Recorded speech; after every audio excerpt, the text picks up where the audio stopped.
আসসালামু আলাইকুম। কেমন আছেন সবাই? আশা করি আল্লাহর রহমতে আপনারা সবাই অনেক ভালো আছেন।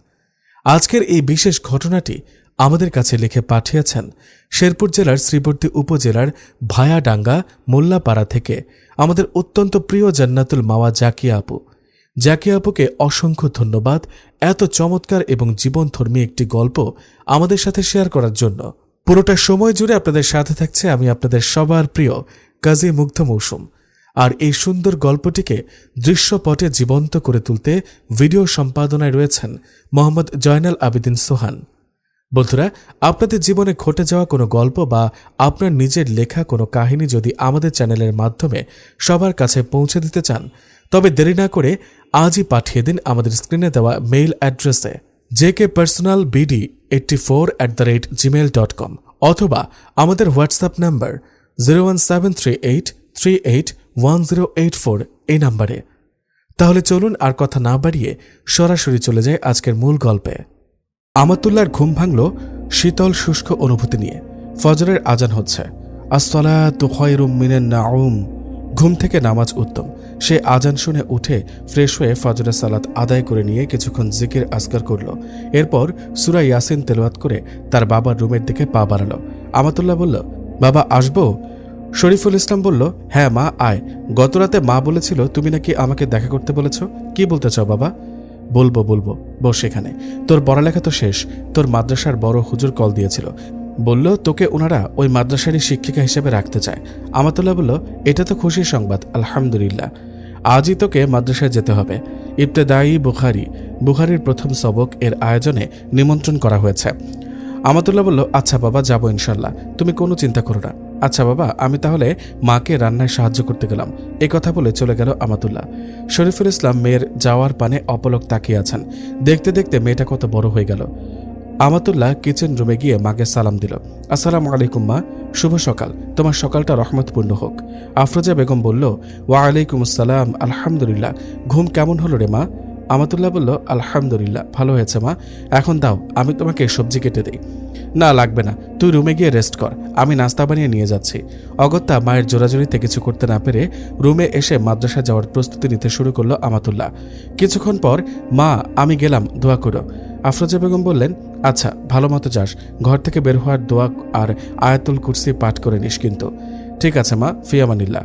আমাতুল্লাহ রাস্তার এক পাশ দিয়ে হেঁটে যাচ্ছে, দৃষ্টি নিচু করে রেখেছে, কারণ আল্লাহ তাআলা বলেছেন, হে মুমিনগণ, তোমরা নিজেদের দৃষ্টির হেফাজত করো এবং নিজেদের লজ্জাস্থানের হেফাজত করো, এতে তোমাদের জন্য অধিক পবিত্রতা রয়েছে। নিশ্চয়ই তারা যা করে আল্লাহ তার সম্পর্কে সম্যক অবগত। সূরা আন-নূর। এই আয়াতের মূল শিক্ষা হল দৃষ্টি সংযত রাখা, হারাম থেকে চোখ বাঁচানো, চরিত্র ও শালীনতা রক্ষা করা, অন্তরের পবিত্রতা অর্জন করা। আমাতুল্লাহর বাসা থেকে মাদ্রাসা কাছে হওয়ায় সে হেঁটে মাদ্রাসায় যায়। যাওয়ার পথে হঠাৎ সামনের দিকে চোখ পড়ে। একটা দাড়ি জুব্বাওয়ালা হুজুর এদিকে আসছে। তার দৃষ্টিও নিম্নগামী। একবার তাকাতে চোখাচোখি হয়ে যায়। সঙ্গে সঙ্গে তারা দুজনই চোখে নামিয়ে নেয়। তারা দুজন হুজুরনি, হাদিসের কিতাব পাঠকারী। তারা উভয়ে জানে যে রাসূলুল্লাহ সাল্লাল্লাহু আলাইহি ওয়াসাল্লাম বলেছেন, দৃষ্টি হলো ইবলিসের বিষাক্ত তীরসমূহের একটি। যে ব্যক্তি আল্লাহর ভয় তা পরিহার করে, আল্লাহ তাকে এমন ঈমান দান করেন যার মিষ্টতা সে তার অন্তরে অনুভব করে। মুসনাদে আহমদ তাবরানী। অন্য একটা হাদিসে রয়েছে, হযরত আলী রাদিয়াল্লাহু তাআলা আনহু থেকে বর্ণিত, রাসূলুল্লাহ সাল্লাল্লাহু আলাইহি ওয়াসাল্লাম বলেছেন, হে আলী, প্রথম দৃষ্টি তোমার জন্য মাফ, কিন্তু দ্বিতীয় দৃষ্টি তোমার জন্য নয়, কারণ প্রথমটি অনিচ্ছাকৃত আর দ্বিতীয়টি ইচ্ছাকৃত। আবু দাউদ ও তিরমিজি শরীফের হাদিস। দুইজন চোখ নামিয়ে দাঁড়িয়ে পড়েছে। এমন সময় রাস্তার অন্য দিক থেকে নাইম ডাক দিল, এই আদনান, ওখানে দাঁড়িয়ে পড়লি কেন? জলদি আয়, ক্লাস শুরু হয়ে যাবে তো। আদনান কাল বিলম্ব না করে দ্রুত পদে রাস্তার অন্য পাশে চলে গেল। আদনান জিজ্ঞাসা করল, নাইম তুই এখানে? নাইম বলল, এই তো মাদ্রাসাতে যাচ্ছিলাম, পথে দেখা হয়ে গেল তোর সাথে। যাক, ভালোই হলো, গল্প করতে করতে একসাথে যাওয়া যাবে। আদনান বলল, ঠিক বলেছিস, চল তাহলে। আমাতুল্লাহ মাদ্রাসার মেইন গেট দিয়ে ভেতরে প্রবেশ করছে আর মনে মনে ভাবছে, ছেলেটা বোধ হয় অনেক ভালো, কিভাবে দৃষ্টির হেফাজত করে চলে। পরক্ষণে আবার নিজের মনকে ধিক্কার জানালো, ছি আমাতুল্লাহ, তুই এসব কি ভাবছিস? এভাবেই তো শয়তান মানুষকে প্ররোচনায় ফেলে, কারণ এ ব্যাপারে কোরআনে আল্লাহ তাআলা বলেছেন, নিশ্চয় শয়তান তোমাদের প্রকাশ্য শত্রু, অতএব তাকে শত্রু হিসেবে গ্রহণ করো। সূরা ফাতির। আর হাদিসে রাসূলুল্লাহ সাল্লাল্লাহু আলাইহি ওয়াসাল্লাম বলেছেন, শয়তান আদম সন্তানের রক্ত প্রবাহের মতো প্রবাহিত হয়। বুখারী ও মুসলিম শরীফে হাদিস। অর্থাৎ শয়তান সর্বদা মানুষের খুব কাছে থেকে তাকে পথভ্রষ্ট করার চেষ্টা করে। আমাতুল্লাহ মনে মনে ভাবে, এভাবে পরপুরুষকে নিয়ে চিন্তা ভাবনা করা তো মনের জেনা। আমার তো জেনে বুঝে এমন গুনাহে লিপ্ত হওয়া যাবে না। ইয়া রব, আমাকে ক্ষমা করুন। আল্লাহুম্মা গফিরলি। আমাতুল্লাহ মনে মনে ইস্তেগফার করছে আর মাদ্রাসার ভেতরে প্রবেশ করছে। আমাতুল্লাহ মাদ্রাসায় ঢুকে তার প্রধান উস্তাদজিকে দেখতে পেল। ওনাকে সালাম দিয়ে মুসাফা করল। উস্তাদজি বলল, কেমন আছো আমাতুল্লাহ? আমাতুল্লাহ বলল, আলহামদুলিল্লাহ। খালামুনি, আপনি কেমন আছেন? আলহামদুলিল্লাহ আলা কুল্লি হাল। তারপর কিছুক্ষণ কুশল বিনিময়ের পর উস্তাজা বললেন, তুমি রুমে যাও, পরে তোমার সাথে কথা বলবো ইনশাল্লাহ। আমাতুল্লাহ রুমের দিকে যেতে নিলে পাশ থেকে তার বান্ধবী নুসাইবা তাকে ডাক দিল। আমাতুল্লাহ, কেমন আছিস? আমাতুল্লাহ বলল, আলহামদুলিল্লাহ ভালো, কিন্তু তোর এই অবস্থা কেন? চেহারা কেমন বিষণ্ণ লাগছে, কিছু কি হয়েছে? নুসাইবা বলল, গত কয়েকদিন হলো আমার শ্রদ্ধেয় বাবা ইন্তেকাল করেছেন। আমাতুল্লাহ বলল, ইন্না লিল্লাহি ওয়া ইন্না ইলাইহি রাজিউন। কিন্তু কিভাবে? আর আমাকে তো তুই কিছুই জানাসনি। নুসাইবা একটা দীর্ঘ শ্বাস ফেলে বলতে শুরু করলো, সেই দিনটি ছিল বুধবার। আব্বা বাজারে গিয়েছিলেন বাজার করতে। আসার সময় রোড পার হতে গিয়ে খেয়াল করেননি, একটা মালবাহী ট্রাক এসে নিমেষে থেতলে দিয়ে যায় বাবার সেই পবিত্র দেহখানি। কিছুক্ষণের মধ্যেই রক্তে রক্তাক্ত হয়ে যায় বাবার পুরো শরীর, হাত পা ছিন্ন ভিন্ন হয়ে যায়। কিছু লোক ধরে হাসপাতালে নিয়ে যায়। কোনোভাবেই আর বাঁচানো সম্ভব হয়নি তাকে। দুনিয়ার মায়া ত্যাগ করে পরপারে পাড়ি জমিয়েছেন তিনি। কথাগুলো শুনে আমাতুল্লাহ এর চোখে পানি এসে ভিড় জমিয়েছে। এত কঠিনভাবে মৃত্যু হয়েছে তার বাবার। অবশ্য মৃত্যু যন্ত্রণা খুবই কঠিন, কিন্তু এ ধরনের মৃত্যু তো আরও কঠিন মনে হচ্ছে। কুরআনে স্পষ্টভাবে এসেছে, মৃত্যুর যন্ত্রণা সত্যি অবশ্যই উপস্থিত হবে। সূরা কাফ। আয়েশা রাদিয়াল্লাহু তাআলা আনহা বলেন, আমি কখনো কাউকে রাসূলুল্লাহ সাল্লাল্লাহু আলাইহি ওয়াসাল্লামের মতো কঠিন মৃত্যু যন্ত্রণায় ভুগতে দেখিনি। সহিহ বুখারী শরীফে হাদিস। হেদায়া জামাতের একজন ছাত্রী এসে বলল, আপা, আপনাদেরকে আহ্বান করা হয়েছে, কিছুক্ষণের মধ্যেই সবক শুরু হয়ে যাবে। শীর্ষস্থানীয় উলামায়ে কেরামগণ সবাই উপস্থিত। আমাতুল্লাহ নুসাইবাকে সম্বোধন করে বলল, বোন, কষ্ট পাস না, ধৈর্য ধর, আল্লাহ ধৈর্যশীলদের সাথে আছেন। আমি দোয়া করি আল্লাহ সুবহানাহু ওয়া তাআলা যেন আঙ্কেলকে জান্নাতের সর্বোচ্চ মাকাম দান করেন, সাথে তোদেরকে ধৈর্য ধরার তৌফিক দান করেন। আমিন ইয়া রাব্বাল আলামিন। অনুষ্ঠান শেষে আমাতুল্লাহ বাড়ি ফিরছে। 1-2 কদম হাঁটছে আর মনে মনে জিকির করছে। প্রতিনিয়তই সে এমনটি করে। অধিকাংশ সময় জিকির ইস্তেগফার তার মুখে লেগেই থাকে। কেননা আল্লাহ তাআলা বলেন, জেনে রাখো, আল্লাহর জিকিরের মাধ্যমে অন্তরসমূহ প্রশান্ত হয়। সূরা রাদ আয়াত 28। রাসূল সাল্লাল্লাহু আলাইহি ওয়াসাল্লাম বলেছেন, যে ব্যক্তি আল্লাহকে স্মরণ করে এবং যে স্মরণ করে না, তাদের উদাহরণ জীবিত ও মৃতের মতো। সহিহ বুখারী শরীফে হাদিস। জিকিরের অনেক ফজিলত রয়েছে। জিকিরের মাধ্যমে ঈমান শক্ত হয়, অন্তর নরম হয়, গুনাহ মাফ হয়, জান্নাতের দরজা বুলন্দ হয়। এসব ফজিলত লাভ করার জন্য আমাতুল্লাহ অধিকাংশ সময় জিকিরে নিমগ্ন থাকে, তাই আজও এর কোনো ব্যতিক্রম হয়নি। এদিকে আদনান আসরের নামাজ শেষ করে মসজিদ থেকে বের হলো। রাস্তায় যেতেই আমাতুল্লাহকে দেখতে পেয়ে ভীষণ অবাক হলো। রাস্তার নিচের দিকে তাকিয়ে আনমনা হয়ে হেঁটে যাচ্ছে মেয়েটা। অন্যদিকে কোনো খেয়ালই নেই তার। কাকতালীয়ভাবে দুইজনের আবারও দেখা হয়ে গেল। আদনান মনে মনে চিন্তা করছে, মেয়েটা মনে হয় খুব দিনদার ও পরহেজগার। এমন একটা মেয়েকেই তো জীবনসঙ্গী হিসেবে চাই। তাই সে মনে মনে কয়েকবার এই আয়াতগুলো আওড়ালো, রব্বানা হাবলানা মিন আজওয়াজিনা ওয়া যুররিয়্যাতিনা কুররাতা আইয়ুনি ওয়াজআলনা লিল মুত্তাকিনা ইমামা। অর্থ, হে আমাদের পালনকর্তা, আমাদেরকে এমন স্ত্রী ও সন্তান দান করুন যারা হবে আমাদের চোখের শীতলতা, এবং আমাদেরকে মুত্তাকিদের জন্য আদর্শ বানান।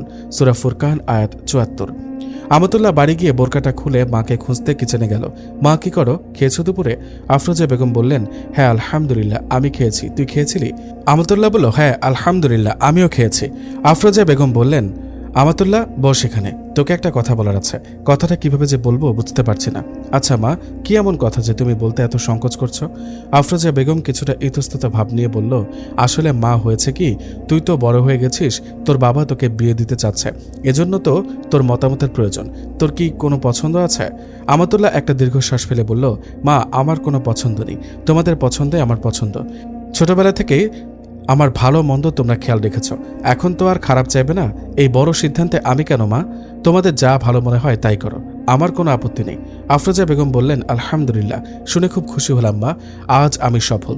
তোকে যেমন শিক্ষা দিয়েছি তুই সেই আদর্শে বড় হয়েছিস। শুকরিয়া, আমি আল্লাহর কাছে যেমনটা চাইতাম তিনি আমাকে তাই দিয়েছেন, আলহামদুলিল্লাহ। আদনান বাড়ি ফিরে দেখল তার মা বাবা একসাথে বসে কিছু একটা গল্প করছে। আদনান সালাম দিল, আসসালামু আলাইকুম ওয়া রাহমাতুল্লাহ। আদনানের বাবা আব্দুল জলিল সালামের উত্তর দিয়ে বললেন, এদিকে আসো বাবা, তোমার সাথে কথা আছে। আদনান তার বাবা মায়ের বাধ্য সন্তান। সে বসতে বসতে বলল, জি বাবা, বলুন, কি কথা বলতে চান?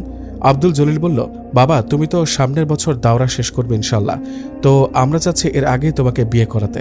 তুমি আমাদের একমাত্র ছেলে, তোমার মা সারাদিন বাসায় একা থাকে, তাছাড়া চতুর্দিকে যে ফিতনার ছড়াছড়ি, তাই আগেই বিয়েটা করে ফেলো। আদনান মাথা নিচু করে রেখেছে। কিছুক্ষণ চুপ থেকে বলল, বাবা আমি তো এখনো কিছু করি না, কে আমার কাছে মেয়ে বিয়ে দিবে?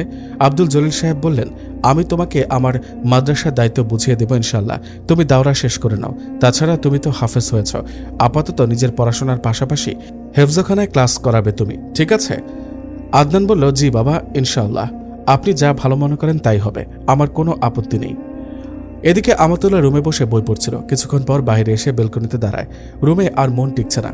কিছুদিন পর তার বিয়ে হয়ে যাবে। কাল রাতে তার বাবাকে বলতে শুনেছে তার একটা প্রস্তাব এসেছে।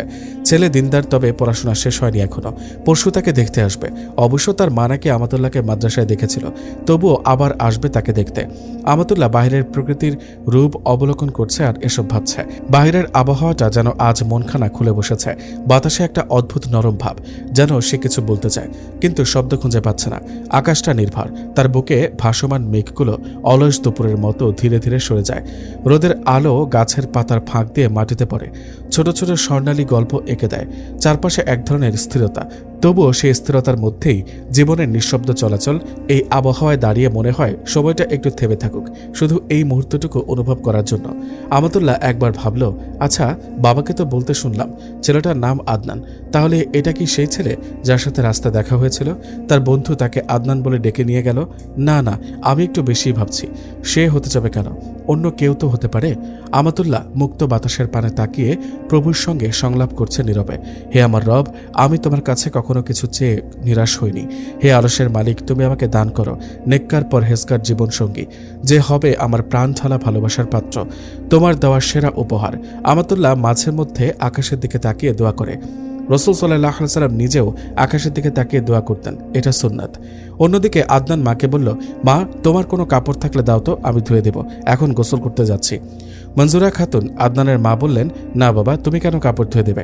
আমি ধুয়ে নেব, সমস্যা নেই। তুমি তোমার কাপড়গুলো একটু কষ্ট করে ধুয়ে নাও। ইদানিং কোমরের ব্যথাটা একটু বেশি হয়েছে, তাছাড়া কয়েকদিন পর তো তোমার বৌমা আসবে, তখন আর তোমাকে কষ্ট করতে হবে না ইনশাল্লাহ। আদনান বলল, মা আমি ছেলে হিসেবে কি তোমার এতটুকু খেদমত করার অধিকার রাখি, তাই না? হাদিসে এসেছে যে এক ব্যক্তি জিহাদের অনুমতি চাইলে রসুল সাল্লাল্লাহু আলাইহি সাল্লাম জিজ্ঞেস করলেন, তোমার মা কি জীবিত? লোকটি বলল, জি। রসুল সাল্লাল্লাহু আলাইহি সাল্লাম বললেন, তোমার জিহাদ মায়ের সেবার মধ্যেই। সহিহ বুখারী শরীফের হাদিস। মা তাহলে একবার ভাবো তো, আমি তোমার খেদমতের দ্বারা কত সওয়াব লাভ করতে পারবো? আচ্ছা মা, তুমি কি চাও না আমি এসব সওয়াব লাভ করি?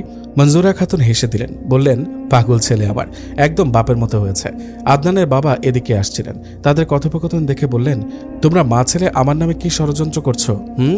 আদনান বলল, বাবা আপনি নাকি অনেক দাদির পাগল ছিলেন, তাই বলল। মঞ্জুরা খাতুন চোখ বড় বড় করে তাকিয়ে আছেন ছেলের দিকে। ও কি বলে এসব? আদনান বলল, মা জুমার নামাজের সময় হয়ে আসছে, আমি গেলাম। এক প্রকার দৌড়ে পালালো, যেন হাফ ছেড়ে বাঁচল। এদিকে একটু আড়ালে এসে আদনান একা একাই হাসতে হাসতে শেষ। নিজের কর্মকাণ্ডে নিজেই সে হতবাক। কি বলতে কি বলে ফেলেছে সে। 2 দিন পর আজ আমাতুল্লাহকে দেখতে আসবে। সে সাদা কালারের ফুল হাতা লম্বা গাউন পরিধান করেছে। এতেই তাকে খুব মোহনীয় লাগছে। যদিও সে আহামরি সুন্দরী না, তবুও তার চেহারায় আলাদা একটা মায়া আছে। গভীরভাবে তাকালে বোঝা যায় তার চেহারার এক ধরনের নূর রয়েছে। এটা আমলিয়াতের নূর। এটা সাধারণত দিনদার পরহেজগার তাদের চেহারায় দৃশ্যমান হয়। 2 দিন পর আজ আমাতুল্লাহকে দেখতে আসবে। সে সাদা কালারের ফুল হাতা লম্বা গাউন পরিধান করেছে।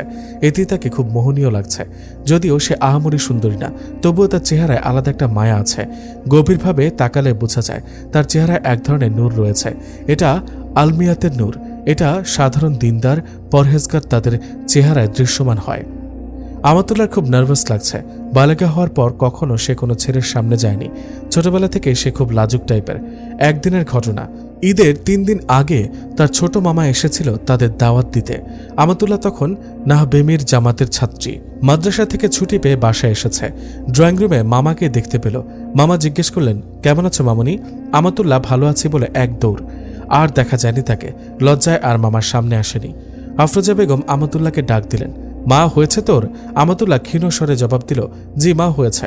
আফরোজা বেগম বললেন, মাশাআল্লাহ, আমার মেয়েটাকে তো ভীষণ সুন্দর লাগছে। আমাতুল্লাহকে তার বাবা ডেকে বলল, মা তুই কি ড্রয়িং রুমে যাবি নাকি ছেলেকে এখানে আসতে বলবো? আফরোজা বেগম বললেন, আমি অন্য রুমে যাই। আপনি ছেলের বোনসহ ছেলেকে এখানে পাঠিয়ে দিন। আমাতুল্লাহ আর আদনান এক রুমে বসে আছে, সাথে আদনানের ছোট বোন আয়েশা। আদনান জিজ্ঞাসা করল, আপনার নাম কি? আমাতুল্লাহ বলল, জি, আমাতুল্লাহ আমরিন আয়াত। আদনান বলল, মাশাআল্লাহ, অনেক সুন্দর নাম। আর আমার নাম আব্দুল্লাহ আল আদনান। এখন যদি সম্ভব হয় তাহলে একটু কোরআন তেলাওয়াত করে শোনান। এতক্ষণে আমাতুল্লাহ লজ্জায় লাল হয়ে গেছে, তবুও কাঁপা কাঁপা কণ্ঠে সূরা আর রহমান তেলাওয়াত করে শোনালো সে। আদনান বলল, আমার আর কিছু জানার নেই, আপনার কিছু জানার থাকলে আমাকে জিজ্ঞাসা করতে পারেন। জি না। আদনান বলল, সে কখন থেকে মাথা নিচু করে আছেন, আমার দিকে তাকান, দেখেন আমাকে। আমাতুল্লাহ আদনানের দিকে তাকানোর সাথে সাথে চমকে উঠল। এ তো সেই ছেলে যাকে সে রাস্তায় দেখেছিল। আপনি? হ্যাঁ, কেন? আপনি কি আমাকে চেনেন নাকি? আমাতুল্লাহ আমতা আমতা করে বলল, না তেমন কিছু না। কিছুক্ষণ পর আদনানের মা আসলেন রুমে। আমাতুল্লাহ সালাম দিল। মঞ্জুয়ারা খাতুন সালামের উত্তর দিয়ে বসতে বসতে বললেন, কেমন আছো মা তুমি? আমাতুল্লাহ বলল, আলহামদুলিল্লাহ। মঞ্জুয়ারা খাতুন বললেন, আমি তোমাকে একদিন মাদ্রাসায় দেখেছিলাম, পরে তোমার ওস্তাদের কাছে তোমার কথা জিজ্ঞাসা করলে তারা অনেক প্রশংসা করেছিল তোমার। সেদিনই মনে মনে ভেবে নিয়েছিলাম তোমাকে আমার ছেলের বউ করব। আল্লাহ তাআলা হয়তো আমার দোয়া কবুল করেছেন, আলহামদুলিল্লাহ। আমাতুল্লাহ এশার নামাজ শেষ করে বাইরের উঠোনে বের হয়। বাড়ির পাশের বাগানটিতে গিয়ে দোলনায় বসে পড়ে। আকাশের দিকে তাকিয়ে দেখে রাতের আকাশ জুড়ে তারারা ছড়িয়ে আছে নীরব প্রশ্নের মতো। কিছু জ্বলে, কিছু নিভে যায়, তবুও অন্ধকার ভাঙে না পুরোপুরি। চাঁদের আলো এসে পড়ে স্মৃতির ওপর। পুরনো ভাবনাগুলো হঠাৎ উজ্জ্বল হয়ে ওঠে। এই আকাশের নিচে দাঁড়িয়ে মনে হয় সব না বলা কথারও কোথাও একটা ঠিকানা আছে। হঠাৎ নিস্তব্ধতা নামে ধীরে ধীরে তারার ফাঁকে ফাঁকে লুকিয়ে থাকে অগণিত অসমাপ্ত স্বপ্ন। চাঁদ তাকিয়ে থাকে নির্বাক সাক্ষীর মতো, আর হাওয়া বয়ে আনে দূরের কোনো স্মৃতি। এই গভীর অন্ধকারে এই মন সবচেয়ে বেশি কথা বলতে শেখে। আমাতুল্লাহর মনে হাজারো প্রশ্ন উঁকি দিচ্ছে। সামনের শুক্রবার তার বিয়ের দিন ধার্য করা হয়েছে। কেমন হবে তার নতুন জীবন? সে কি সুখী হতে পারবে? পরক্ষণে ভাবল, আল্লাহ আমার জন্য কল্যাণকর যা মনে করবেন তাই হবে। আল্লাহ উত্তম পরিকল্পনাকারী। আর কিছুক্ষণ বসে থেকে ঘরে চলে আসে। অতঃপর অজু করে জায়নামাজে দাঁড়িয়ে 2 রাকাত ইস্তেখারার নামাজ আদায় করে নেয়। মোনাজাতে আল্লাহর কাছে কল্যাণ কামনা করে। আয়াতুল কুরসি ও ঘুমানোর দোয়া পড়ে ঘুমিয়ে পড়ল। অন্যদিকে আদনানও ইতিমধ্যে ইস্তেখারা করে ঘুমিয়ে পড়েছিল। হঠাৎ ঘুম থেকে জেগে উঠল আর জোরে জোরে নিঃশ্বাস নিতে শুরু করল। সে ভাবছে, আমি এসব কি দেখলাম? তার মানে আমাদের এই সিদ্ধান্তে কল্যাণকর কিছু রয়েছে। খুশিতে তার মুখাবয়ব জ্বলজ্বল করছে।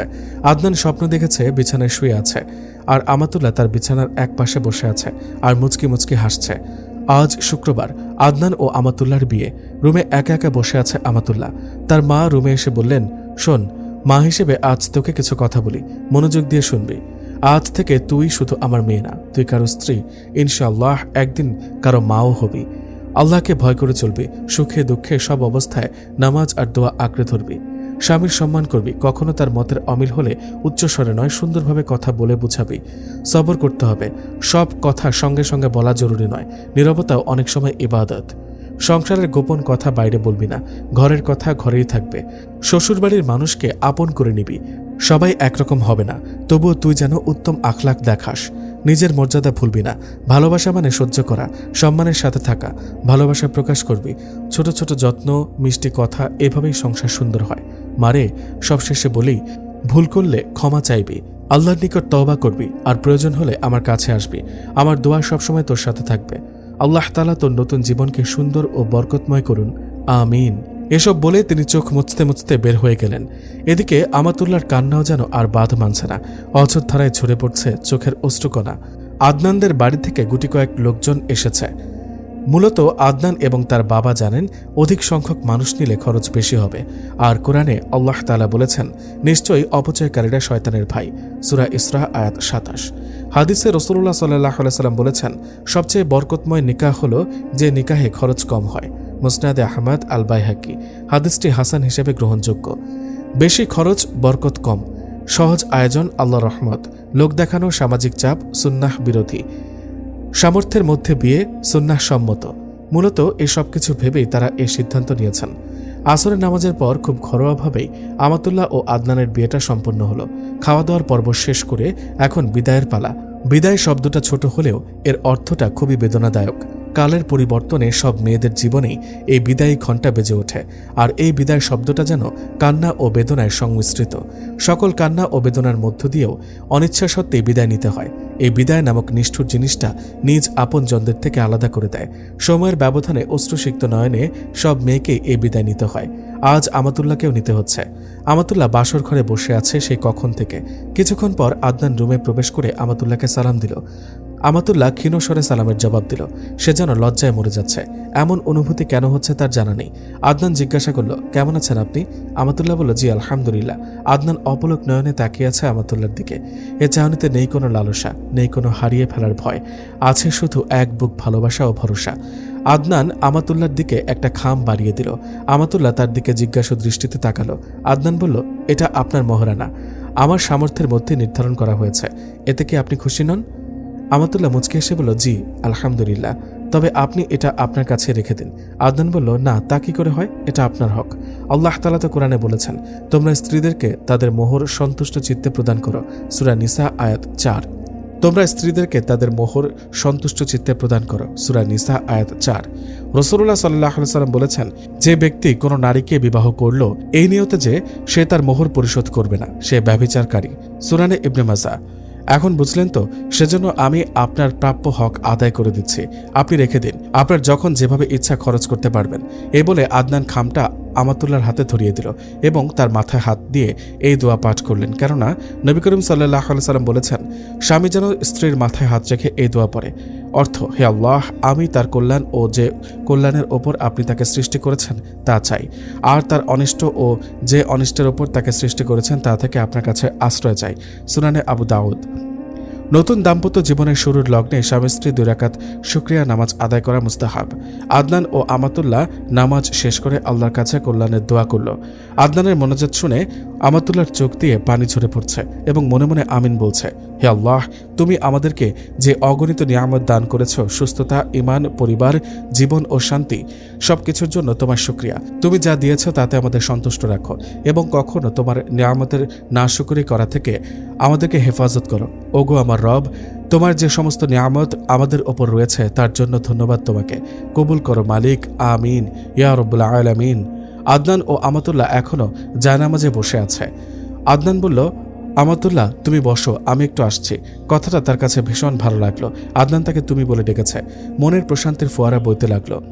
আদনান তার আলমারিটা খুলে একটা বক্স ও প্যাকেট নিয়ে আসলো। এনে আমাতুল্লাহকে দিয়ে বলল, এটা তোমার জন্য আমার পক্ষ থেকে ক্ষুদ্র হাদিয়া। আমাতুল্লাহ বলল, কি আছে এতে? তুমি খুলে দেখো। আমাতুল্লাহ প্যাকেটটা খুলে দেখলো তাতে খুব সুন্দর কারুকার্যময় একটি হিজাব ও জায়নামাজ। আর বক্সটা খুলে দেখলো তাতে একটা কোরআন শরীফ, তাসবিহ, মেসওয়াক ও একটা সুরমাদানি। খুশিতে আমাতুল্লাহর চোখে পানি চলে আসলো।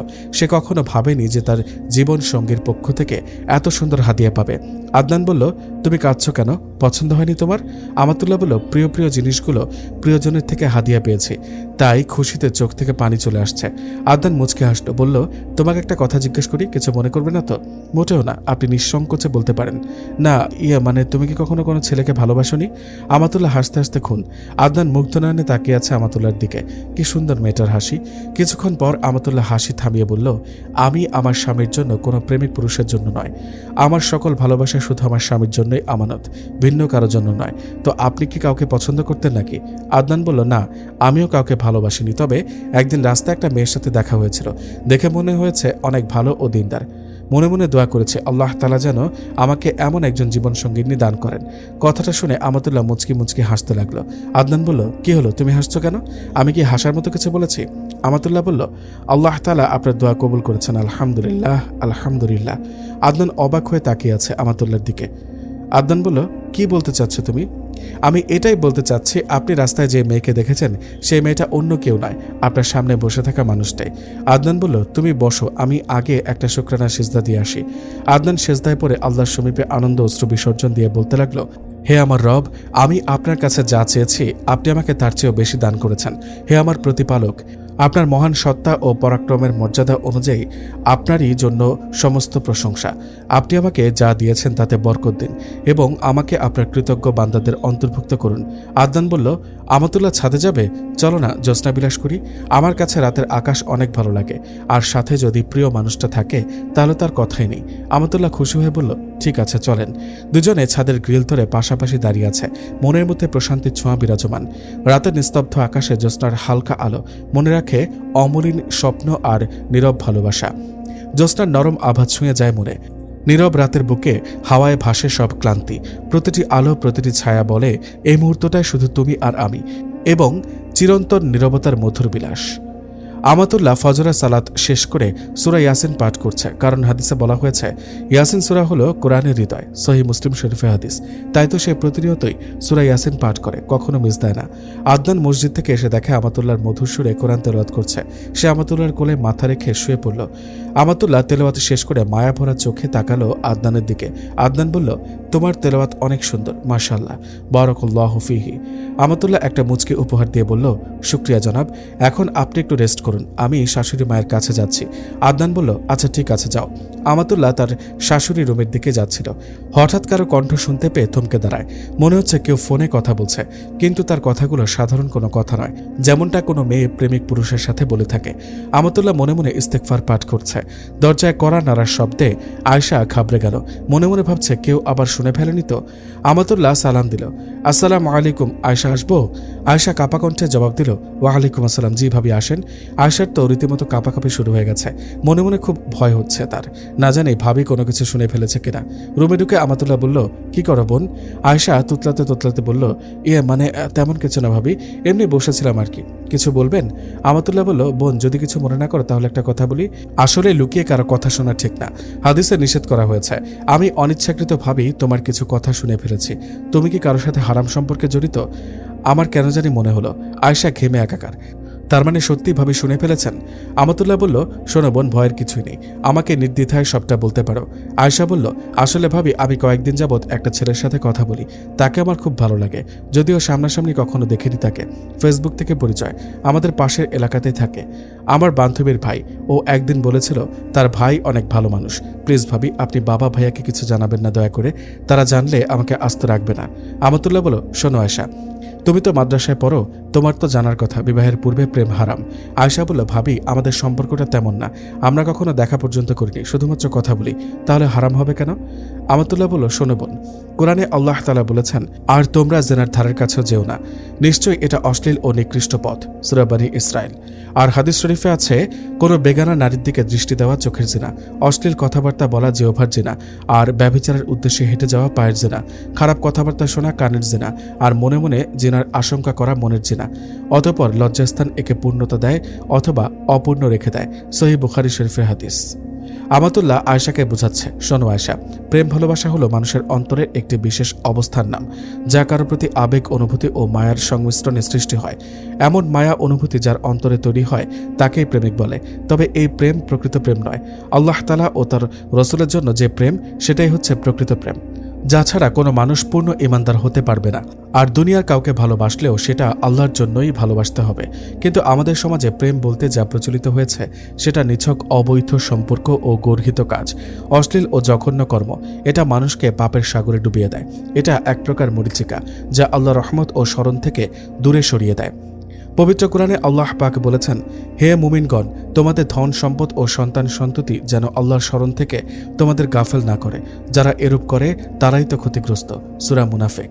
আয়শা, উক্ত আয়াতে যাদেরকে ভালোবাসা জায়েজ, পবিত্র ও ইবাদত, তাদের ব্যাপারে একথা বলা হয়েছে। তাহলে যাদের সাথে হারাম নাজায়েজ ঘোষণা করা হয়েছে, তাহলে তাদের ব্যাপারটা কতটা জঘন্য। সুতরাং বিবাহের উদ্দেশ্যেও আগে অবৈধ সম্পর্ক গড়ে তোলার কোনো অবকাশ নেই। কাউকে ভালো লাগতেই পারে, তাই বলে অবৈধ সম্পর্কে জড়াতে হবে? বৈধ পন্থায় কাছে টানা উচিত, জিনা থেকে বেঁচে যাবে, গুনাহমুক্ত হবে। আয়শা কান্না করতে করতে বলল, ভাবি এখন আমার খুব অনুশোচনা হচ্ছে, আল্লাহ তাআলা কি আমায় মাফ করবেন? আর আমি তো অনেক গুনাহ করে ফেলেছি। আমাতুল্লাহ বলল, অবশ্যই, তুমি আল্লাহর কাছে তওবা করে এসব ছেড়ে দাও, তিনি দয়ালু ও ক্ষমাশীল, তিনি মাফ করবেন। কোরআনে তিনি নিজেই বলেছেন, হে আমার বান্দাগণ, তোমরা যারা নিজেদের ওপর জুলুম করেছ, আল্লাহর রহমত থেকে নিরাশ হও না, নিশ্চয়ই তিনি সব গুনাহ মাফ করবেন, তিনি দয়ালু ও ক্ষমাশীল। সূরা জুমাআর। অন্য আয়াতে বলেছেন, নিশ্চয়ই আল্লাহ তাআলা তওবাকারী ও পবিত্রতা অর্জনকারীদের ভালোবাসেন। সূরা বাকারা আয়াত 222। তওবার জন্য শর্ত হলো মনে মনে অনুতপ্ত হওয়া, ক্রন্দন করে আল্লাহর কাছে ক্ষমা চাওয়া, ভবিষ্যতে এমন পাপ কাজ না করার প্রতিজ্ঞা করা। আয়েশা বলল, শুকরিয়া ভাবি, জাযাকিল্লাহু খায়রান জিদ্দান ওয়াইয়াক্কে। আচ্ছা ঠিক আছে, থাকো তাহলে, পরে কথা হবে ইনশাল্লাহ। আমাতুল্লাহ শাশুড়িকে খুঁজছিল। কিচেনে গিয়ে দেখতে পেল তার শাশুড়ি রুটি তৈরি করছেন। আমাতুল্লাহ বলল, মা আসবো? মঞ্জুয়ারা খাতুন বললেন, হ্যাঁ আসো মা। মনে মনে তিনি খুব খুশি হলেন, তার একমাত্র ছেলের বউ তাকে মা বলে ডেকেছে, এতে কম কিসে। আমাতুল্লাহ বলল, মা আমি আপনাকে কাজে সাহায্য করি? মঞ্জুয়ারা খাতুন বললেন, না মা লাগবে না, তুমি রুমে গিয়ে রেস্ট করো, তুমি আমার ছেলের বউ না, মেয়ে হয়ে থাকবে। আমাতুল্লাহ বলল, সমস্যা নেই মা, রান্নাবান্না করতে আমার খুব ভালো লাগে, আমি সবজিটা রান্না করি। মঞ্জুরা খাতুন মুচকে হাসলেন, মনে মনে আল্লাহর শুকরিয়া আদায় করলেন, এমন একজন বউই তো তিনি চেয়েছিলেন। একটু পর আদনান ও তার বাবা খেতে বসেছে। আদনান বলল, মা তুমি দিনে দিনে ভালো রাঁধুনি হয়ে যাচ্ছ, আজ সবজিটা খুব টেস্ট হয়েছে। আমাতুল্লাহ মিটমিট করে হাসছে। মঞ্জুরা খাতুন বললেন, কাকে মা বলছিস? তোর বউ রান্না করেছে। আদনান যেন বোকা বনে গেল, আগে তো জিজ্ঞাসা করা উচিত ছিল কে রান্না করেছে, আবার মনে মনে আনন্দিতও হলো। রুমে আমাতুল্লাহর ফোন বাজছে। তড়িঘড়ি করে রুমে এসে ফোনটা হাতে নিতে দেখল নুসাইবা কল দিয়েছে। আসসালামু আলাইকুম নুসাইবা, কেমন আছিস? ওয়া আলাইকুম আসসালাম, আলহামদুলিল্লাহ ভালো, তুই কেমন আছিস? আলহামদুলিল্লাহ আলা কুল্লি হাল। আমি কিন্তু তোর প্রতি ভীষণ অভিমান করেছি। কেন? গতকাল তুই আমার বিয়েতে আসিসনি কেন? কতবার কল দিয়েছি তোকে? নুসাইবা কিছুক্ষণ চুপ থেকে বলল, আমার মা গতকাল হঠাৎ করে সেন্সলেস হয়ে পড়ে। এমনিতেই বাবা চলে যাওয়ার পর থেকে মা আমার নাওয়া খাওয়া বাদ দিয়ে বসেছে। যতটুকু বুঝতে পারছি বাবার শোকে মায়ের এই কঠিন অবস্থা। এখন অবধি শারীরিক কোনো পরিবর্তন পরিলক্ষিত হয়নি।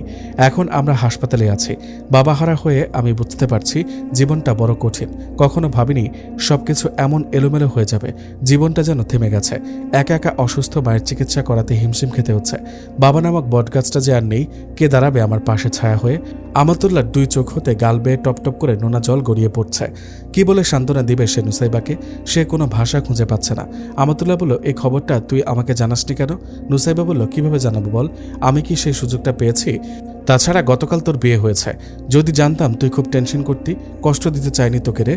আদনান একটু বাইরে যাচ্ছে, কাল বাদে পরশু তার বিয়ের অলিমা অনুষ্ঠিত হবে, কিছু কেনাকাটা করতে হবে, তো তাই রাস্তায় বের হতে নাইমের সঙ্গে দেখা। আসসালামু আলাইকুম বন্ধু, কি খবর? নাইম বলল, ওয়ালাইকুম আসসালাম, আলহামদুলিল্লাহ ভালো, তোর কি খবর? নতুন দাম্পত্য জীবন কেমন কাটছে? দাওয়াতও তো দিলি না। আদনান বলল, এই তো আলহামদুলিল্লাহ ভালোই, আগামী পরশু অলিমার দাওয়াত রইল, আসবে কিন্তু? ইনশাল্লাহ আসবো বন্ধু। কোথাও যাবি নাকি? হ্যাঁ বাহিরে একটু কাজ আছে, তাই বের হলাম। তুই কোথায় যাচ্ছিস? ওই তো হাসপাতালে যাচ্ছি। তুই তো জানিস ভাইয়া চেম্বারে রোগী দেখা নিয়ে কত ব্যস্ত, আমাকে কি যেন এক দরকারে যেতে বলেছে, দেখি কি করতে বলে। আদনান বলল, ঠিক আছে, ভালো মতো যাস, ফিয়ামানিল্লাহ। এদিকে নুসাইবা তার মায়ের পাশে বসে আছে। আজ আবার চেক আপ করাতে হবে। গতকাল ডক্টর শুধু কিছু মেডিসিন দিয়েছিল, আজ পরীক্ষা করে দেখা যাবে কি সমস্যা। নুসাইবার খুব টেনশন হচ্ছে। কিছুদিন আগে তার বাবাকে হারালো, এখন যদি মায়ের কিছু হয়ে যায় তাহলে কাকে নিয়ে বাঁচবে সে? তার যে আর আপন বলতে কেউ থাকবে না এই পৃথিবীতে। মনে মনে দোয়া ইউনুস পাঠ করছে আর দোয়া করছে, হে আল্লাহ আপনি আমার মাকে সুস্থতার নিয়ামত দান করুন, ইয়া রব আমার মাকে আপনি রহম করুন, আমিন ইয়া রব্বুল আলামিন।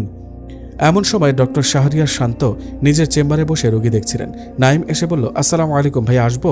ওয়ালাইকুম আসসালাম, হ্যাঁ আয়। ভাইয়া আমাকে কেন আসতে বলেছ? একটু পর নাইম তার ভাইয়ের সাথে জরুরি কথা শেষ করে চলে যাচ্ছিল। হঠাৎ চোখ পড়ল দূরের এক কোনায় বসে থাকা একটি মেয়ের দিকে, পুরো শরীর বোরকায় আবৃত, চোখ দুটো স্পষ্ট দেখা যাচ্ছে না। সাথে একজন মধ্যবয়সী মহিলা তার কাঁধে হেলান দিয়ে বসে আছে, সাথে কোনো পুরুষ মানুষ দেখা যাচ্ছে না। নাইম একবার চিন্তা করলো তাদেরকে একটু সাহায্য করা প্রয়োজন। এই ভেবে তাদের দিকে যেতে লাগলো। আসসালামু আলাইকুম, আপনার কি কোনো সাহায্যের প্রয়োজন? নুসাইবা সালামের জবাব দিয়ে বলল, আমি পুরুষ মানুষের সাথে কথা বলতে স্বাচ্ছন্দ্য বোধ করি না। দুঃখিত ম্যাডাম, প্রয়োজনে কথা বলার অনুমতি দিয়েছে ইসলাম। আমি মনে করলাম আপনাদের সাথে কোনো পুরুষ লোক নেই, তাই যদি সাহায্যের প্রয়োজন হয় আমাকে বলতে পারেন। নুসাইবা চিন্তা করলো, সত্যি তো, আমি তো কোনো সিরিয়ালও নিতে পারিনি, এভাবে কতক্ষণ সময় বসে থাকবো? নুসাইবা স্বাভাবিকভাবে বলল, জি আপনি যদি আমাদেরকে একটু হেল্প করতে পারেন তবে খুবই উপকৃত হতাম। নাইম বলল, ঠিক আছে আপনারা আসুন আমার সাথে। কিছুক্ষণের মধ্যে নাইম তার ভাইকে বলে তাদেরকে আগে চেম্বারে ঢুকিয়ে দিল। অনাকাঙ্ক্ষিতভাবে সাহায্য পাওয়াতে নুসাইবা মনে মনে আল্লাহর শুকরিয়া আদায় করল। আয়েশা আসরের সালাত শেষ করে কিছুক্ষণ তাসবিহ তাহলিল পাঠ করে বিছানায় বসে আছে। এরই মধ্যে কলটা বেজে উঠল। আয়েশার বুকে ধুকপুকানি শুরু হয়ে গেছে, কেউ যেন হাতুড়ি পিটাচ্ছে তার বুকে। আদিল ফোন করছে, কি বলবে এখন তাকে? আয়েশা ফোনটা রিসিভ করে কাঁপা কাঁপা কণ্ঠে সালাম দিল। আদিল সালামের উত্তর দিয়ে বলল, কি হয়েছে আয়শা, তোমার কণ্ঠ এমন শোনাচ্ছে কেন? আয়শা বলল, আমি এখন আপনাকে সিরিয়াস কিছু কথা বলবো, আশা করি মনোযোগ দিয়ে শুনবেন। আদিল বলল, কি এমন কথা তুমি এভাবে বলছো? আচ্ছা বলো, আমি শুনছি। আয়শা বলতে শুরু করলো, আমরা যে সম্পর্কে লিপ্ত আছি এটা হালাল নয়। এমনটা ভাববেন না যে আমি আপনার সাথে বিশ্বাসঘাতকতা করছি। আমি জানি আপনি অনেক ভালো ও ভদ্র পরিবারের সন্তান। আমরা কিন্তু ইচ্ছা করে এ সম্পর্কে জড়াইনি। শয়তান আমাদেরকে নেক্সট সুরতে ধোঁকা দিয়েছে। সুতরাং আমি চাই এই হারাম সম্পর্ক থেকে বের হতে। আমাদের টার্গেট কিন্তু জান্নাত। আমরা যদি হারামে লিপ্ত থাকি তাহলে তো আমাদের জান্নাত পাবো না। চিরস্থায়ীভাবে আমরা জান্নাতে একত্রিত হতে চাইলে তো আমাদের রবের সন্তুষ্টি অর্জন করতে হবে, হারাম ছেড়ে দিতে হবে। হয়তো আল্লাহ তাআলা আমাদের এই ত্যাগের বিনিময়ে চিরস্থায়ী জান্নাতে একত্রিত করে দিবেন। আপনি বেশি বেশি সৎ আমল করুন। আমিও সবসময় আমলে নিমগ্ন থাকব। হয়তো এতে করে দুজন দুজনকে ভুলে থাকা কিছুটা সহজ হবে। অনেক গুনাহ করে ফেলেছি আমরা, এবার হোক তবে ফিরে আসা রবের নীড়ে। কিছুক্ষণ পর আয়শার কোনো কিছু ভালো লাগছে না, তাই হতাশ মনে একটি ইসলামিক বই নিয়ে পড়তে বসে। কয়েক পৃষ্ঠা পড়তেই একটি শিরোনামে চোখ আটকে যায়। ব্যভিচারের শাস্তি এবং গুনাহ পাপের ভয়াবহতা সম্পর্কে লেখা সে এক পাশে থেকে পড়তে শুরু করে। অন্যদিকে আদিলও তার ভুল বুঝতে পেরে সেও এখন খুব অনুতপ্ত। আসলেই আদিল একজন ভালো ছেলে, নিজেকে নিয়ে কখনো এমনটা আশা করেনি সে।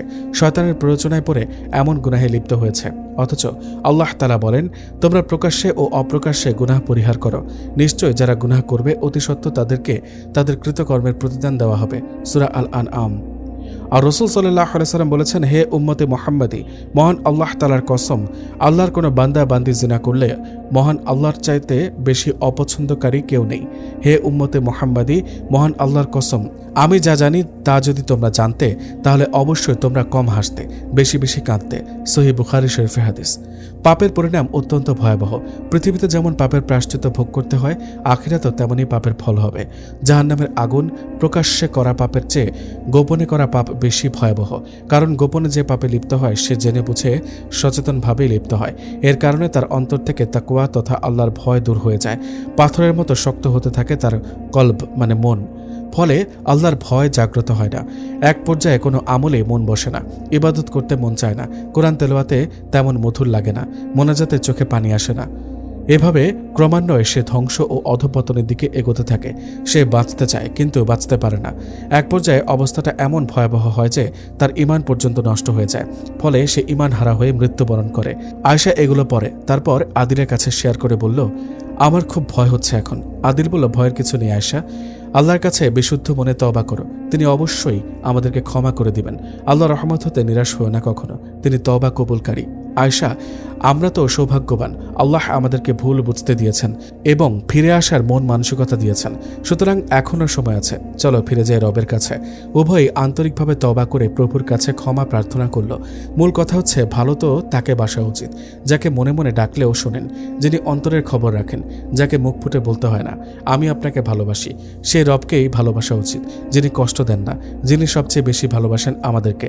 তারা দুজনেই সম্পূর্ণ আল্লাহমুখী হওয়ার জন্য আপ্রাণ চেষ্টা চালিয়ে যাচ্ছে, আর কোনোভাবেই এই গুনাহে লিপ্ত হবে না বলে সংকল্প করেছে।